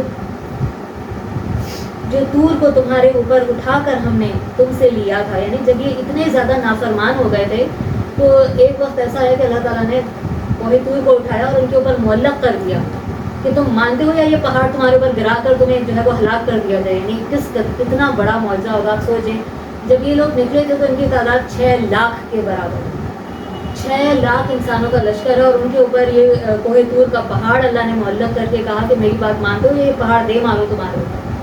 اس طرح سے بھی ان کو دھمکایا اور سمجھایا گیا۔ فرمایا کہ ہم نے تاکید کی تھی کہ جو عہد تم ہمیں دے رہے ہو اس کی سختی کے ساتھ پابندی کرو اور کان لگا کر سنو۔ تمہارے آباء و اجداد نے کہا کہ ہم نے سن لیا مگر مانیں گے نہیں۔ آج ہماری بھی مسلمان امت یہ کہتا سن لو، سننے میں کیا ہے، کرنا اپنی۔ اور ان کی باطل پرستی کا یہ حال تھا کہ دلوں میں ان کے بچھڑا ہی بسا ہوا تھا۔ کہو اگر تم مومن ہو تو یہ عجیب ایمان ہے جو ایسی بری حرکات کا تمہیں حکم دیتا ہے۔ ان سے کہو کہ اگر واقعی اللہ کے نزدیک آخرت کا گھر تمام انسانوں کو چھوڑ کر صرف تمہارے ہی لیے مخصوص ہے تب تو تمہیں چاہیے کہ موت کی تمنا کرو اگر تم اپنے اس خیال میں سچے ہو۔ یقین جانو کہ یہ کبھی اس کی تمنا نہیں کریں گے، اس لیے کہ اپنے ہاتھوں سے جو کچھ کما کر انہوں نے آگے بھیجا ہے اس کا تقاضا یہی ہے کہ یہ وہاں جانے کی تمنا ہرگز نہ کریں۔ یعنی انہیں خود پتا تھا کہ ہم نے دین کو کتنا بگاڑا، اللہ کا کیا حکم تھا، ہم نے وہ چھپا کر کیا احکامات جو تھے وہ لوگوں کو دیے، اور پھر اس کے بدلے میں بھاری رقوم لوگوں سے لی، دنیا کمائی، ان کو ان کی پسند کے فتوے دے کر، نبی صلی اللہ علیہ وسلم کی نشانیاں چھپا کر کہ ہماری دنیاوی بڑائی اور سرداری نہ چلی جائے۔ تو یہ جو جتنے بھی کام انہوں نے غلط کیے تھے ان کو پتا تھا آگے جا کے ان کو کیا بھگتنا ہے۔ تو یہ کبھی بھی نہیں چاہتے تھے کہ ہمیں کوئی موت آئے یا ہم مر جائیں تاکہ ہمارا حساب کتاب ہو یا ہم جنت میں چلے جائیں، کیونکہ انہیں پتہ ہے کہ ان کے لیے جنت نہیں ہے۔ اللہ ان ظالموں کے حال سے خوب واقف ہے، تم انہیں سب سے بڑھ کر جینے کا حریص اور لالچی پاؤ گے، حتیٰ کہ یہ اس معاملے میں مشرکوں سے بھی بڑے ہوئے ہیں۔ اس کی بات ہو رہی ہے یہودیوں کی، اور یہی وہ یہودی ہیں جنہوں نے آج فلسطین میں اتنا ظلم اور بربریت کی ہوئی ہے، اور ابھی یہ فائلز جو نکلی ہیں اس میں بھی کتنا ظلم اور ٹارچر کیا ہوا ہے۔ یہ کون ہے؟ یہ سارے یہ بنی اسرائیل کے ہی چیلے ہیں، یہ سب یہ شیطان کے چیلے ہیں جو یہ کیا کیا کچھ مطلب آپ کی عقل دنگ رہ جاتی ہے کہ انسان اتنا بھی گر سکتا ہے۔ ان میں سے ایک ایک شخص یہ چاہتا ہے کہ کسی طرح 1000 برس جیے، حالانکہ لمبی عمر بہرحال اسے عذاب سے تو نہیں بچا سکتی۔ جیسے کچھ اعمال یہ کر رہے ہیں اللہ تو انہیں دیکھ ہی رہا ہے۔ ان سے کہو جو کوئی جبرائیل علیہ السلام سے دشمنی اختیار کرتا ہے اسے معلوم ہونا چاہیے کہ جبرائیل علیہ السلام نے اللہ ہی کے حکم سے یہ قرآن تمہارے قلب پر نازل کیا ہے۔ اچھا یہ اپنے جو ہے وہ کرتوت نہیں دیکھا کرتے تھے، تو جبرائیل علیہ السلام جب وحی لاتے تھے اللہ کی طرف سے کہ جب انہوں نے وہ سب کا قانون توڑا، جب انہوں نے بچڑے کی عبادت کی، جتنے بھی انہوں نے غلط کام کیے تو اس کی سزا کا میسج کون لے کر آتا تھا؟ قرآن کون لے کر آتا تھا؟ جبرائیل علیہ السلام۔ تو ان کو لگا کہ جبرائیل علیہ السلام جو ہے وہ ہمارا دشمن ہے، ہمیشہ ہمارے خلاف ہی کوئی پیغام یا سزائیں لے کر آتا ہے، اپنے کرتوت نہیں دیکھ رہے کہ وہ کیوں لے کر آیا اور کس نے یہ پیغام بھیجا۔ تو یہ کہتے تھے کہ جبرائیل تو ہے یہ ہمارا دشمن، یہ تو ہمارے خلاف ہی چیزیں لے کر آتا ہے۔ مطلب ان کی سوچ، ان کی مینٹیلٹی دیکھیں۔ جو پہلے آئی ہوئی کتابوں کی تصدیق بھی اور تائید بھی کرتا ہے اور ایمان لانے والوں کے لیے ہدایت اور کامیابی کی بشارت بن کر آیا ہے۔ کس چیز کی بات ہو رہی ہے؟ قرآن۔ تو یہ بھی ان کو جو ہے وہ قبول نہیں تھا کہ جبرائیل علیہ السلام یہ اسماعیل علیہ السلام کی نسل پہ کیوں وہی لے آئے؟ یہ نہیں دیکھ رہے کہ کس کے حکم سے لائے ہیں۔ اگر جبرائیل علیہ السلام سے ان کی عداوت کا سبب یہی ہے تو کہہ دو کہ جو اللہ اور اس کے فرشتوں اور اس کے رسولوں اور جبرائیل علیہ السلام اور میکائیل علیہ السلام کے دشمن ہیں، اللہ ان کافروں کا دشمن ہے۔ ہم نے تمہاری طرف ایسی آیات نازل کی ہیں جو صاف صاف حق کا اظہار کرنے والی ہیں، اور ان کی پیروی سے صرف وہی لوگ انکار کرتے ہیں جو فاسق ہیں۔ کیا ہمیشہ ایسا ہی نہیں ہوتا رہا کہ جب انہوں نے کوئی عہد کیا تو اس میں سے ایک نہ ایک گروہ نے اسے ضرور ہی بالائے طاق رکھ دیا، یعنی پھینک دیا، بلکہ ان میں سے اکثر ایسے ہیں جو سچے دل سے ایمان نہیں لاتے، اور جب ان کے پاس اللہ کی طرف سے کوئی رسول ان کی کتاب کی تصدیق اور تائید کرتا ہوا آیا جو ان کے پاس پہلے سے موجود تھی، تو ان اہل کتاب میں سے ایک گروہ نے کتاب اللہ کو اس طرح پیٹھ پیچھے ڈال دیا گویا کہ وہ کچھ جانتے ہی نہیں۔ یہ جو مغضوب علیہم کی تفصیل اللہ تعالیٰ بتا رہے ہیں کہ ان پر اللہ کے غضب کیوں ہوا، یہاں یہ جو بات ہو رہی ہے نا کہ یہ ایسے ہو گئے جیسے اللہ کی کتاب کو جانتے ہی نہ، اللہ کی کتاب کو پیٹھ پیچھے پھینک دیا۔ تو ہماری آج پوری امت کا یہ حال نہیں ہے کہ ہمیں پتہ ہی نہیں قرآن میں لکھا ہوا کیا ہے، ہم نے بھی قرآن کو پیٹھ پیچھے پھینک دیا۔ کوئی مصیبت ہوتی ہے، کوئی مر جاتا ہے، قرآن خانی کے لیے اتار دیں، اور اس کا کوئی استعمال ہماری زندگی میں رہ نہیں گیا،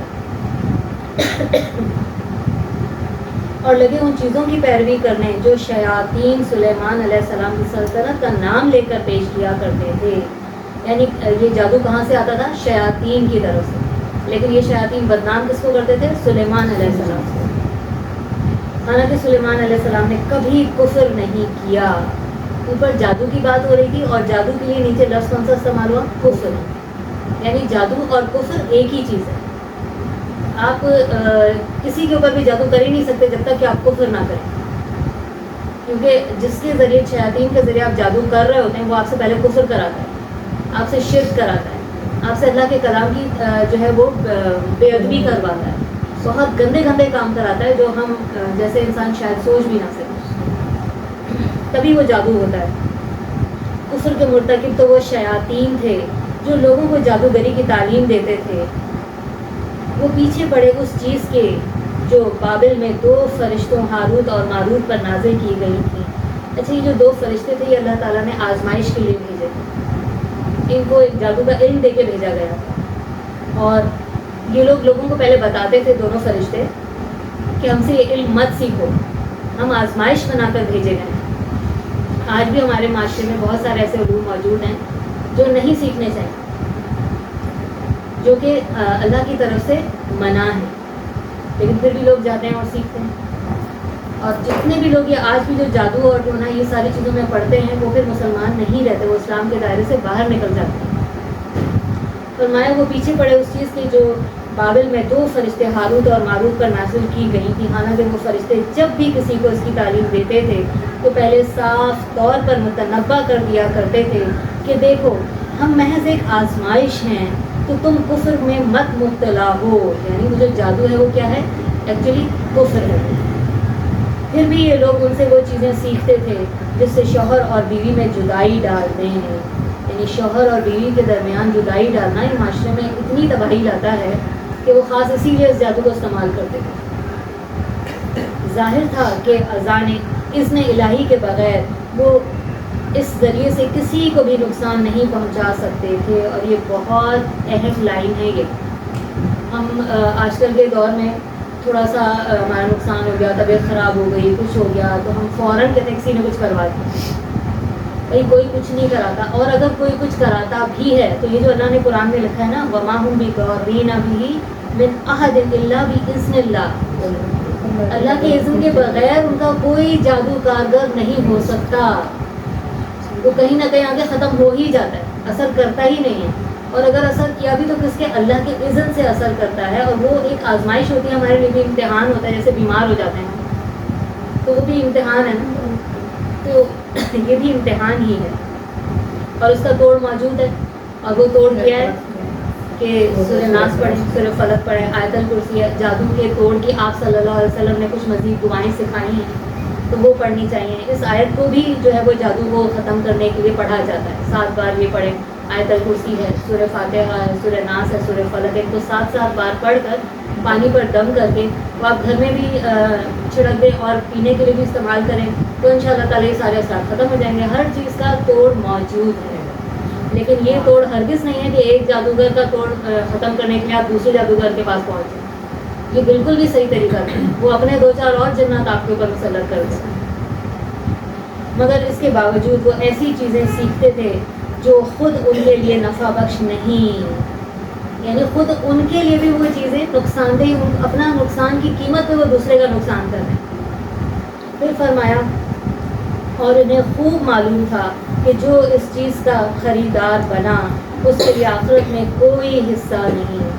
کتنی بری چیز تھی جس کے بدلے انہوں نے اپنی جانوں کو بیچ ڈالا، یعنی ایک جادو خریدا اور اپنی آخرت کی زندگی بیچ دی اس کے بدلے۔ اب اس کے لیے آخرت میں کیا ہے؟ دوزخ کا گڑھا۔ کاش انہیں معلوم ہوتا اگر وہ ایمان اور تقوی اختیار کرتے تو اللہ کے ہاں اس کا جو بدلہ ملتا وہ ان کے لیے زیادہ بہتر تھا، کاش انہیں خبر ہوگی۔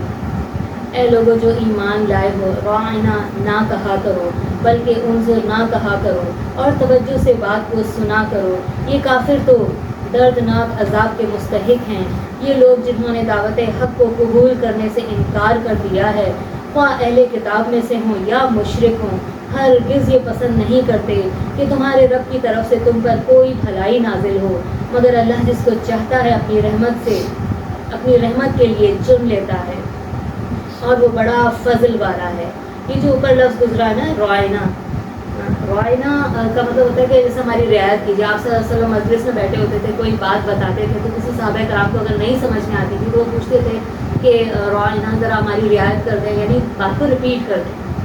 تو اسی چیز کو یہ جو یہودی آ کر جب بیٹھتے تھے یا مشرکین تو وہ پھر انہی الفاظ کو نا ذرا مروڑ کے زبان کو اور الفاظ تبدیل کر کے بولا کرتے تھے۔ جیسے پیچھے بھی ہم نے پڑھا تھا نا، اللہ نے حکم دیا تھا کہ حتتم کہو اور وہ کچھ اور ہی کہتے ہوئے جا رہے تھے۔ تو یہاں پر بھی یہ لوگ جو ہے وہ راعینا کر کے کہا کرتے تھے، اور راعینا کا مطلب ہوتا ہے کہ ہمارے چرواہے۔ تو یہ آپ صلی اللہ علیہ وسلم کی شان میں گستاخی کر کے ایسے جو ہے وہ مروڑ کر الفاظ جو ہے وہ ان کو ٹویسٹ کر کے بولا کرتے تھے کہ لوگوں کو بیوقوف بنانے کے لیے۔ تو اللہ سبحانہ و تعالیٰ نے ایمان والوں کو منع کر دیا کہ تم وہ الفاظ ہی مت استعمال کرو، ان کو کوئی موقع ہی مت دو کہ وہ اس چیز کو پھر استعمال کریں۔ تو کیا فرمایا گیا کہ آپ یہ کہا کرو انظرنا، یعنی تھوڑا نظر کرم کریں ہماری طرف۔ پھر فرمایا کہ ہم اپنی جس آیت کو منسوخ کر دیتے ہیں یا بھلا دیتے ہیں اس کی جگہ اس سے بہتر آیت ہم لے آتے ہیں، یا کم از کم ویسی ہی لے آتے ہیں۔ کیا تم جانتے نہیں ہو کہ اللہ ہر چیز پر قدرت رکھتا ہے؟ کیا تمہیں خبر نہیں ہے کہ زمین اور آسمانوں کی فرما روائی اللہ ہی کے لیے ہے اور اس کے سوا کوئی تمہاری خبر گیری کرنے والا اور تمہاری مدد کرنے والا نہیں۔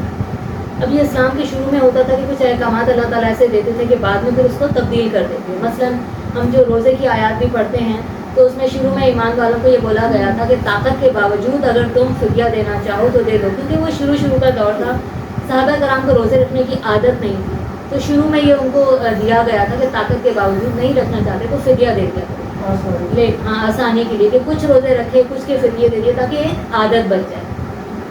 تو زندگی میں پہلی بار بڑی عمر میں اچانک روزے رکھنا پڑ جائیں تو کیونکہ یوز ٹو نہیں ہوتا انسان تو مشکل ہوتی ہے۔ پھر بعد میں کچھ عرصے کے بعد حکم آ گیا کہ اب جب تم رمضان کا مہینہ پاؤ تو تمہیں چاہیے کہ تم روزہ رکھو۔ تو یہ جو پہلے والا حکم تھا اب وہ حکم ختم ہو گیا، آیت موجود ہے، ہم اس کی تلاوت کرتے ہیں، اس پر ثواب بھی ہے، لیکن اب اس پر عمل نہیں کہ طاقت کے باوجود ہم فدیہ نہیں دے سکتے، اب روزہ رکھنا ضروری ہے۔ تو اس طرح کے احکامات اللہ تعالیٰ نے قرآن میں اور جگہ پر بھی دیے تھے۔ تو پھر اس پر بھی جو ہے وہ یہ ان کو بڑا اعتراض ہوتا تھا کہ کبھی کوئی حکم آ جاتا ہے تمہارا، پھر کبھی کوئی حکم آ جاتا ہے۔ تو اللہ تعالیٰ ارشاد فرمانے کہ پوری کائنات اللہ کی مرضی، وہ جو حکم دے وہ جو حکم نہ دے، تم کون ہو تو یہ اعتراض کرنے والے۔ پھر فرمایا پھر کیا تم اپنے رسول سے اس قسم کے سوالات اور مطالبے کرنا چاہتے ہو جیسے اس سے پہلے موسیٰ علیہ السلام سے کیے جاتے تھے؟ یعنی جو حکم دین کا آپ کو جس طرح دیا جا رہا ہے نا، جتنا سمجھ میں آ رہا ہے آپ اس پر عمل کرنا شروع کریں، ان کی کاپی نہ کریں کہ میں مین میخ نکالنے ہیں اس کے اور بس کسی طرح سے اس حکم سے میں کیسے بچوں، بہانے تلاش کرتے ہیں، نہیں اگر ایسے بھی کر لوں تو کیا ہے نا، اگر ایسے بھی کر لوں تو کیا ہے، جب کچھ خواتین ہوتی ہیں جن کو نہیں پردہ کرنا ہوتا، پھر وہ مجھ سے ایسے سوالات پوچھتی ہیں کہ دیکھو شلوار قمیض تو پہنی ہوئی ہے نا، باڈی تو میری کور ہے نا، جسم تو نہیں نظر آ رہا نا، پھر چاہے وہ کتنا ہی ٹائٹ کپڑے پہنے ہوئے ہیں کچھ بھی ہوں، تو ایک اللہ کا جو حکم ہے بس اس کو جس طرح ماننا ہے مان لو. پر وہ آگے سے جب ہم الٹے سیدھے سوالات کرتے ہیں تو اس سے کیا ہے، اللہ نے منع فرمایا کہ جو جتنا حکم تمہیں سمجھ میں آ رہا ہے تم اس پر عمل کر لو. تو بنی اسرائیل کی طرح مت بنو. حالانکہ جس شخص نے ایمان کی روش اختیار کی اور کفر کی روش سے بدل دیا وہ راہ راست سے بھٹک گیا. اہل کتاب میں سے اکثر لوگ یہ چاہتے ہیں کہ کسی طرح وہ تمہیں بھی ایمان سے پھیر کر پھر کفر کی طرف پلٹا لے جائیں اگر یہ حق ان پر ظاہر ہو جائے، مگر اپنے نفس کے حسد کی بنا پر تمہارے لیے ان کی یہ خواہش ہے. یعنی وہ کیا چاہتے ہیں کہ جب ہم بھی، اگر انہوں نے پہچان لیا کہ نبی صلی اللہ علیہ وسلم اللہ کے نبی ہیں، یہ جو قرآن اتر رہا ہے یہ واقعی صحیح حدیث ہے، ان کو دلوں میں پتہ ہے یہ، لیکن صرف حسد کی وجہ سے کہ یہ رسول ہم میں سے کیوں نہیں ہے، یہ عربوں میں سے کیوں آ گیا. اب ہماری تو توہین ہو جائے گی اگر ہم تو چھوٹے پڑ جائیں گے اور عرب ہم پر بڑا روب کریں گے خامخواہ میں کہ رسول تو ہماری طرف سے آ گیا. تو اس حسد کی وجہ سے یہ ساری چیزیں جو ہے نا ان کی مینٹیلٹی ایسی ہو گئی کہ پھر وہ ان کو نہیں مانتے تھے ان باتوں کو. اس کے جواب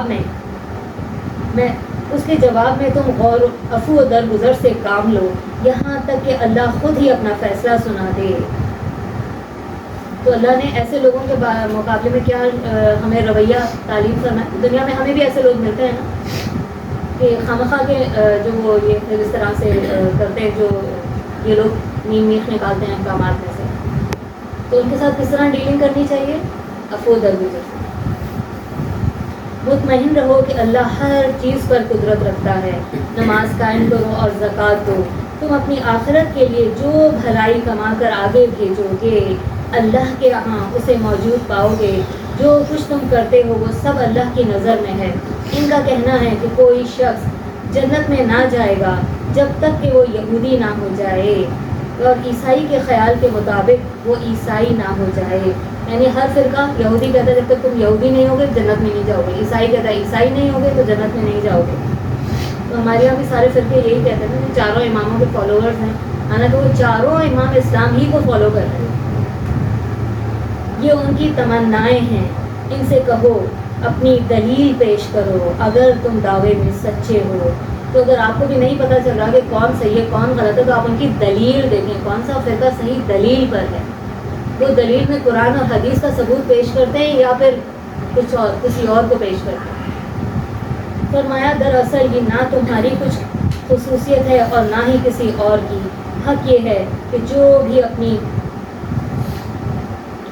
اپنی ہستی کو اللہ کی اطاعت میں سونپ دے اور عملاً وہ نیک روش پر چلے اس کے لیے اس کے رب کے پاس اس کا اجر ہے، اور ایسے لوگوں کے لیے کوئی خوف اور غم کا موقع نہیں. آپ نے نوٹ کیا ہوگا کہ بار بار اللہ تعالیٰ یہ ارشاد فرما رہے ہیں کہ تمہارے لیے کوئی خوف اور رنج کا موقع نہیں. اگر ان ہدایت پر عمل کیا تو کوئی خوف اور رنج کا موقع نہیں. یہ دو چیزیں جن کی وجہ سے ہماری پوری زندگی کی بھاگ دوڑ ہوتی ہے. ہمیشہ ہمیں مستقبل کا خوف لگا رہتا ہے کہ کہیں ایسا نہ ہو جائے، کہیں ایسا نہ ہو جائے. اس خوف سے بچنے کے لیے کہیں میں بینکرپٹ نہ ہو جاؤں، کہیں ایسا نہ ہو جائے ویسا نہ ہو جائے، ہماری ساری بھاگ دوڑ ہوتی ہے.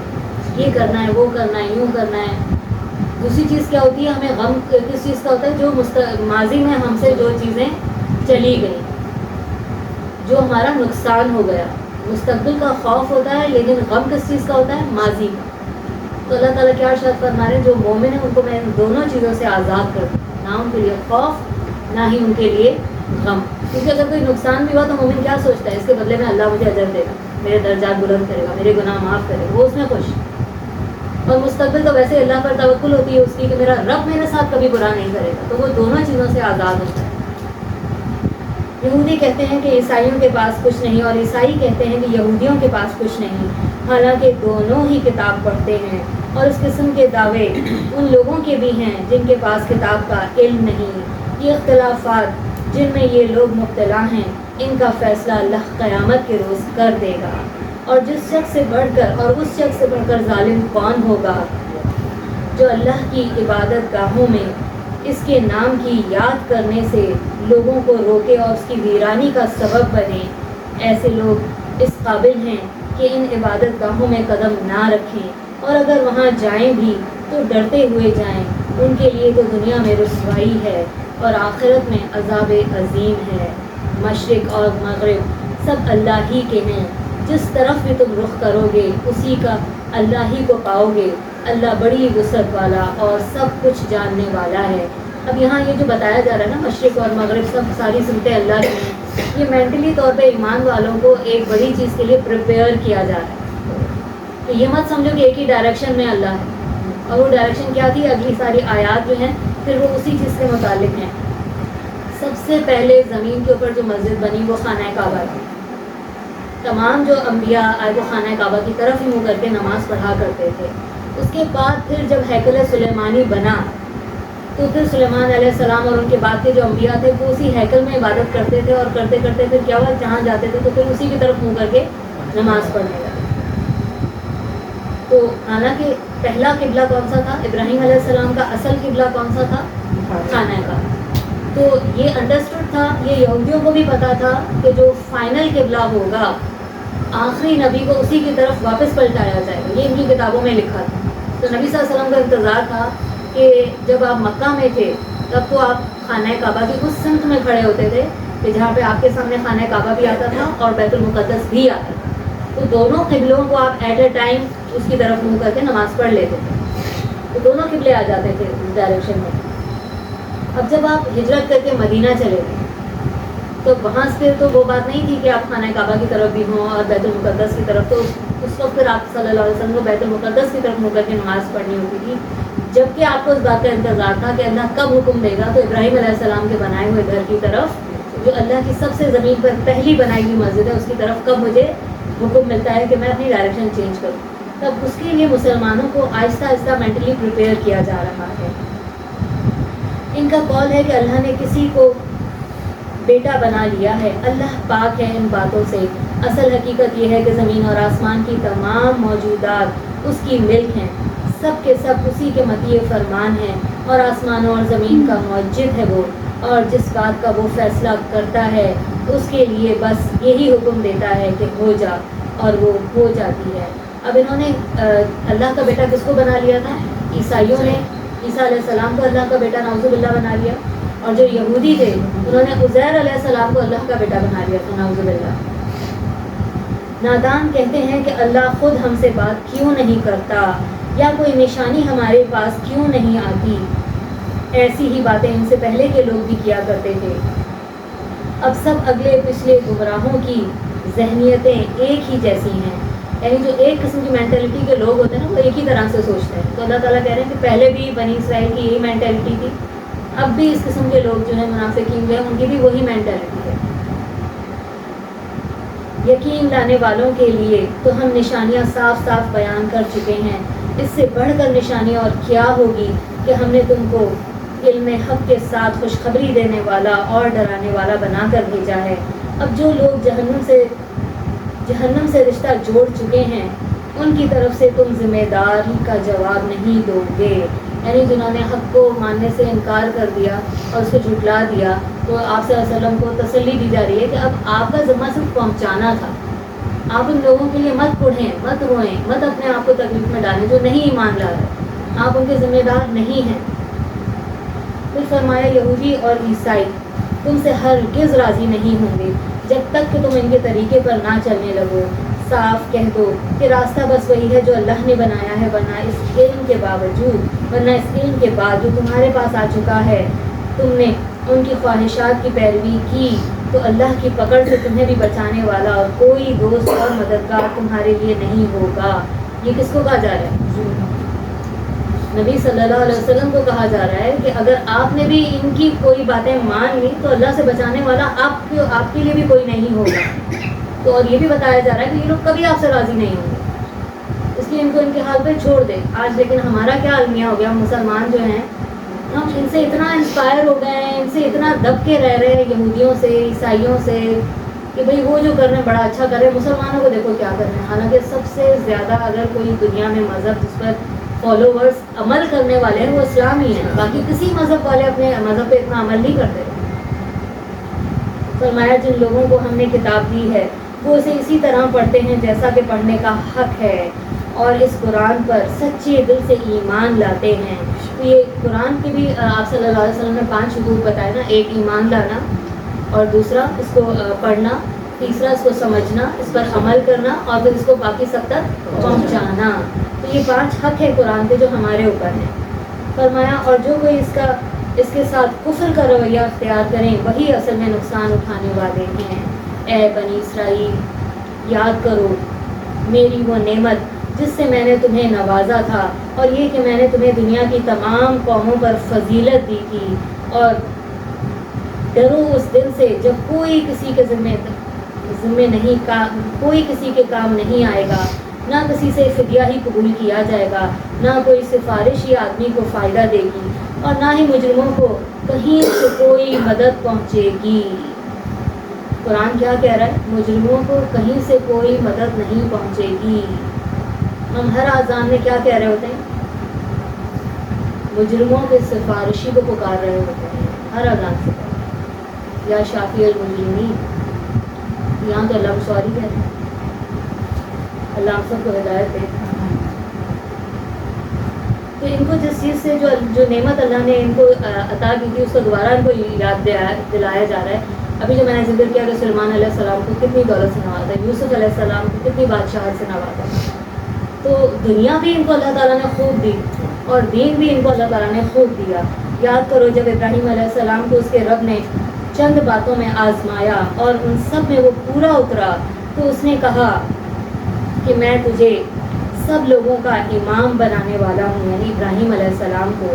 تو دیکھیں کیا ہوا، پہلے اللہ نے ان کو آزمائش میں ڈالا، آزمائش میں یہ پورے اترے. اللہ ہمیں بھی آزمائش میں ڈالتا ہے.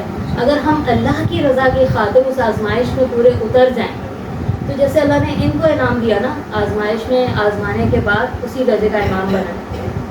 اگر ہم بھی اللہ کی خاطر اس آزمائش میں پورے اتر گئے تو اللہ تعالیٰ ہمیں بھی امامت کا جو ہے وہ مقام انشاءاللہ عطا فرمائیں گے. ابراہیم علیہ السلام نے عرض کیا اور کیا میری اولاد میں سے بھی وعدہ ہے؟ اللہ نے جواب دیا میرا وعدہ ظالموں سے متعلق نہیں. یعنی چاہے وہ ابراہیم جیسے انسان کی ہی اولاد کیوں نہ ہو، لیکن اگر وہ نافرمان ہے تو پھر اللہ کا اس کا کوئی ذمہ نہیں.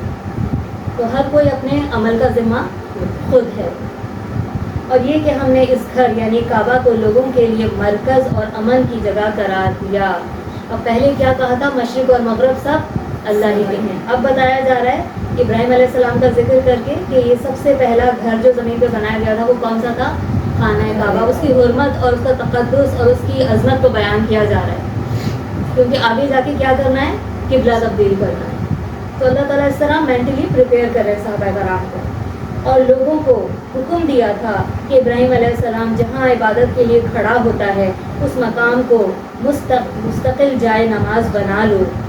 اور ابراہیم علیہ السلام اور اسماعیل علیہ السلام کو تاکید کی تھی کہ میرے اس گھر کو طواف اور اعتکاف اور رکوع اور سجدہ کرنے والوں کے لیے پاک رکھو. اور یہ کہ ابراہیم علیہ السلام نے دعا کی اے میرے رب اس شہر کو امن کا گھر بنا دے، اور اس کے باشندوں میں سے جو اللہ اور آخرت کو مانے انہیں ہر قسم کے پھلوں کا رزق عطا فرما. جواب میں اس کے رب نے فرمایا اور جو نہ مانے گا دنیا کی چند روزہ زندگی کا سامان تو میں اسے بھی دوں گا. جو نہیں مانے گا تو دنیا بھی سامان تو اللہ تعالیٰ دونوں کو ہی دے رہے ہیں، ایمان والوں کو بھی اور کافروں کو بھی. تو فرمایا مگر آخر کار اسے عذاب جہنم کی طرف گھسیٹوں گا اور وہ بدترین ٹھکانہ ہے. یہ نہیں ہوگا قیامت والے دن کہ کہا جائے گا کہ تم سب جہنمی ہو اب جاؤ اور وہ اپنی خوشی سے چلتے چلے جائیں گے. نہیں، قرآن میں کیا ہے کہ وہ ماتھوں کے بالوں سے فرشتے ان کو گھسیٹ کر اور ٹانگوں سے گھسیٹ کے ان کو لے کے جائیں گے دوزخ کی طرف. امیجن کریں ذرا. پھر فرمایا اور یاد کرو ابراہیم علیہ السلام اور اسماعیل علیہ السلام جب اس گھر کی دیواریں اٹھا رہے تھے اور دعا کیے جاتے تھے کہ اے ہمارے رب ہم سے یہ خدمت قبول فرما. یعنی اتنی قربانیاں دینے کے بعد جب وہ خانہ کعبہ بنا رہے ہیں پھر بھی عاجزی دیکھیں کیا کہہ رہے ہیں، یا اللہ کی خدمت ہم سے قبول فرما. تو سب کے سننے اور سب کچھ جاننے والا ہے. اے رب ہم دونوں کو اپنا مطیع فرمان بنا اور ہماری نسل سے ایک قوم اٹھا جو تیری مسلم ہو. یعنی تب سے یہ جو مسلمان کا نام ہے نا یہ ابراہیم علیہ السلام نے رکھا ہے ہمارا مسلم. یہ تب کا نام ہے ہمارا لیکن ہم نے وہ نام چھوڑ کر اپنا کیا نام رکھ لیا؟ کوئی شیعہ ہے، کوئی سنی ہے، کوئی بریلوی ہے، کوئی اہل حدیث ہے، تو کوئی وہابی ہے، تو کوئی کچھ ہے، تو کوئی کچھ ہے. لیکن جو ابراہیم علیہ السلام نے نام دیا، جس کو اللہ نے بھی پسند فرمایا، وہ کیا تھا؟ مسلم. ہمیں اپنی عبادت کے طریقے بتا اور ہماری کوتاہیوں سے درگزر فرما. تو بڑا معاف کرنے والا اور رحم فرمانے والا ہے. اور اے ہمارے رب، ان لوگوں میں خود انہی کی قوم سے ایک رسول اٹھا جو انہیں تیری آیات سنائے. یہ کس کے لیے دعا ہو رہی ہے؟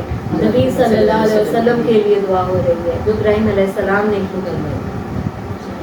اور اللہ نے دیکھے کتنے ہزاروں سال کے بعد جا کے یہ دعا کی قبول کی. تو ضروری نہیں ہے کہ ہم جس وقت دعا مانگیں اسی وقت قبول ہوتی. حالانکہ ان کی جو اولادوں میں پے در پے انبیاء آئے. ابراہیم علیہ السلام کے بیٹے اسحاق علیہ السلام نبی، ان کے بیٹے یعقوب علیہ السلام نبی، یعقوب علیہ السلام کے بیٹے یوسف علیہ السلام وہ نبی. یعنی پے در پے انبیاء. ایک ایک وقت میں دو انبیاء ہوتے تھے، موسیٰ علیہ السلام اور ان کے بھائی ہارون علیہ السلام. تو یہ اس طرح سے اللہ تعالیٰ نے ان کو نوازا تھا. لیکن انہوں نے دعا جس رسول کے لیے کی تھی وہ کب آیا؟ جو ہمارا نبی. ان کو کتاب اور حکمت کی تعلیم دے. یعنی ایسا نبی بھیج جو ان کو کتاب اور حکمت کی تعلیم دے. جو آپ صلی اللہ علیہ وسلم کو جو خاص چیز سے نوازا گیا تھا وہ کیا تھی؟ حکمت. اور ان کی زندگیاں سنوارے. آپ صلی اللہ علیہ وسلم نے آ کر ہماری زندگیاں سنوار دی. لیکن ہم نے ان کے طریقے کو چھوڑ کر بدعتیں اختیار کر. تو اللہ تعالیٰ ہمیں توفیق دے کہ ہم پھر اسی دین کی طرف آئیں جو آپ صلی اللہ علیہ وسلم نے ہمیں پہنچایا. تو بڑا زبردست اور حکیم ہے. اب کون ہے جو ابراہیم علیہ السلام کے طریقے سے نفرت کرے، جس نے خود اپنے آپ کو حماقت اور جہالت میں مبتلا کر لیا ہو؟ اس کے سوا اور کون یہ حرکت کر سکتا ہے؟ ابراہیم علیہ السلام تو وہ شخص ہے کہ جس کو ہم نے دنیا میں اپنے کام کے لیے چن لیا تھا اور آخرت میں اس کا شمار صالحین میں ہوگا. اس کا حال یہ تھا کہ جب اس کے رب نے اس سے کہا مسلم ہو جا، تو اس نے کہا میں مالک کائنات کا مسلم ہو گیا. اسی طریقے پر چلنے کی ہدایت اس نے اپنی اولاد کو بھی کی تھی، اور اسی کی وصیت یعقوب علیہ السلام اپنی اولاد کے لیے بھی کر گیا تھا. اس نے کہا تھا کہ میرے بچوں، اللہ نے تمہارے لیے یہی دین پسند کیا ہے، لہٰذا مرتے دم تک مسلمان ہی رہنا. پھر کیا تم اس وقت موجود تھے جب یعقوب علیہ السلام اس دنیا سے رخصت ہو رہا تھا؟ اس نے مرتے وقت اپنے بیٹوں سے پوچھا بچوں میرے بعد تم کس کی بندگی کرو گے؟ تو ان سب نے یہی جواب دیا ہم اسی کی ایک خدا کی بندگی کریں گے جسے آپ نے اور آپ کے بزرگوں ابراہیم علیہ السلام، اسماعیل علیہ السلام، اسحاق نے جو اپنا خدا مانا، اور ہم اسی کے مسلم بن کر رہیں گے، اسی کے فرما بردار بن کر رہیں گے. یہ جو مسلم کا لفظ ہے نا، اس کا مطلب ہے فرما بردار. تو کیا ہم واقعی فرما بردار ہیں؟ کہنے کو تو ہم مسلمان کہتے ہیں اپنے آپ کو، لیکن مسلمان کا مطلب ہے فرما بردار. جو کچھ لوگ تھے جو گزر گئے، جو کچھ انہوں نے کمایا وہ ان کے لیے ہے، اور جو کچھ تم نے کمایا وہ تمہارے لیے ہے. تم سے یہ نہیں پوچھا جائے گا کہ وہ کیا کرتے تھے. آج ہمیں صرف دوسروں کی پڑی ہوتی ہے، وہ کیا کر رہا ہے، وہ کیا کر رہا ہے، وہ کیا کر رہا ہے، اس نے کیا کر لیا، کہاں رشتہ کیا، کیوں نہیں کیا، یہ کیا کیا، یہ کام کیوں کیا، وہ کام کیوں. ہم دوسروں کے اس معاملات میں خواہ میں پڑ رہے ہوتے ہیں جن سے ہمارا کوئی سروکار نہیں، کوئی لینا دینا نہیں. تو ان چیزوں سے ہمیں تھوڑی اپنے احتیاط کرنی چاہیے کہ جو نیک ہیں ان کی نیکیاں ان کو کام آئیں گی، جو بد ہیں وہ ان کی بدی ان تک ہی محدود ہے. ہمیں خواہ میں دوسروں کے معاملے میں انٹرفیئر نہیں کرنا چاہیے. ہاں جو اللہ کے نیک بندے ہیں، جنہوں نے اللہ کو اپنے اعمال سے اور اپنی عبادات سے راضی کر لیا، تو ان کے نقش قدم پر چلنے کی دعا تو ہم قرآن کے شروع میں ہی مانگ رہے ہیں اللہ سے. اہدنا الصراط المستقیم صراط الذین انعمت علیہم، ان لوگوں کے راستے پر چلا جن پر تم نے انعام فرمایا. بس فرمایا یہودی کہتے ہیں کہ یہودی ہو تو راہ راست پاؤ گے، عیسائی کہتے ہیں عیسائی ہو تو ہدایت پاؤ گے. ان سے کہو نہیں، بلکہ سب کو چھوڑ کر ابراہیم کا طریقہ اختیار کرو. اچھا، ابراہیم علیہ السلام وہ نبی تھے کہ مکہ کے مشرکین کہتے تھے کہ وہ ہمارا نبی ہے، عیسائی کہتے تھے وہ ہمارا نبی ہے. یہودی کہتے تھے وہ ہمارا نبی ہے. یعنی اللہ نے ابراہیم علیہ السلام کی محبت ہر کسی کے دل میں اتنی ڈال دی تھی. تو دیکھیں جو اللہ کا جتنا مقرب ہوگا، ابراہیم علیہ السلام نے کتنی قربانیاں دی، تو ان قربانیوں سے ہی اللہ کا قرب نصیب ہوتا ہے. جو بھی اللہ کا قرب چاہتا ہے وہ اسے چاہیے کہ وہ ساری چیزیں قربان کر کے وہ مزہ چکھے جو اللہ کی فرما برداری. وہ ساری چیزیں جو ہرڈل بن رہی ہیں نا آپ کے اور اللہ کے درمیان، ان کو ذرا نکال دیں، ان کو قربان کریں. پھر دیکھیں جب اللہ قریب آئے گا کہ جب رکاوٹیں ہٹتی چلی جائیں گی، پھر آپ کو اللہ کے قرب کی جو لذت ملے گی وہ ان ساری چیزوں سے بڑی ہوگی جن کو آپ قربان کرتے جا رہے ہیں اللہ کی رضا کی خاطر. اور ابراہیم علیہ السلام مشرکوں میں سے نہ تھا. مسلمانوں کہو کہ ہم ایمان لائے اللہ پر اور اس ہدایت پر جو ہماری طرف نازل ہوئی ہے، اور جو ابراہیم علیہ السلام، اسماعیل علیہ السلام، اسحاق علیہ السلام، یعقوب علیہ السلام اور اولاد یعقوب کی طرف نازل ہوئی تھی، اور جو موسیٰ علیہ السلام اور عیسیٰ علیہ السلام اور دوسرے تمام پیغمبروں کو ان کے رب کی طرف سے دی گئی تھیں. ہم ان کے درمیان کوئی فرق نہیں کرتے اور ہم اللہ کے مسلم ہیں. پھر اگر وہ اسی طرح ایمان لائے جس طرح کہ تم لائے ہو تو ہدایت پر ہیں، اور اگر یہ ان سے منہ پھیر لیں تو کھلی بات ہے کہ وہ ہر دھرمی میں پڑ گئے ہیں. لہٰذا اطمینان رکھو، ان کے مقابلے میں اللہ تمہاری حمایت کے لیے کافی ہے اور وہ سب کچھ سنتا اور جانتا ہے. کہو اللہ کا رنگ اختیار کرو. بہت خوبصورت آیت ہے. صبغۃ اللہ، یعنی اللہ کے رنگ میں رنگ جاؤ. پیچھے جس کی مثال دی گئی ابراہیم علیہ السلام، ان کو اٹھا کے آگ میں ڈالا جا رہا ہے. یعنی یہ کوئی چھوٹی بات نہیں تھی. پورا معاشرہ بت پرستی میں تھا اور صرف ایک شخص الگ تھا جو بتوں کو توڑ کر کھڑا ہوا تھا اور اس کو آگ میں پھینکا جا رہا. اللہ نے فرشتہ بھیجا تو کہتے ہیں نہیں ایک دینے دیں. اللہ نے آگ کو حکم دے دیا ٹھنڈی ہو جائے کہ اگر میرا بندہ اس آگ میں میرے لیے کودنے کے لیے تیار ہے. تو آزمائشیں جب آتی ہیں تو ہمیں اس کو فیس کرتے ہیں اللہ کی خاطر، تو اس آزمائش کو اللہ تعالیٰ اس طرح باغ بنا دیتا ہے. تو کہو کہ اللہ کا رنگ اختیار کرو، اس کے رنگ سے اچھا اور کس کا رنگ ہوگا، اور ہم اسی کی بندگی کرنے والے لوگ ہیں.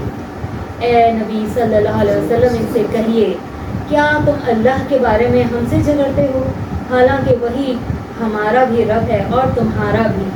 ہمارے اعمال ہمارے لیے، تمہارے اعمال تمہارے لیے، اور ہم اللہ ہی کے لیے اپنی بندگی کو خالص کر چکے ہیں. یا پھر تمہارا کہنا یہ ہے کہ ابراہیم علیہ السلام، اسحاق اور یعقوب علیہ السلام اور اولاد یعقوب سب کے سب یہودی تھے یا نصرانی تھے.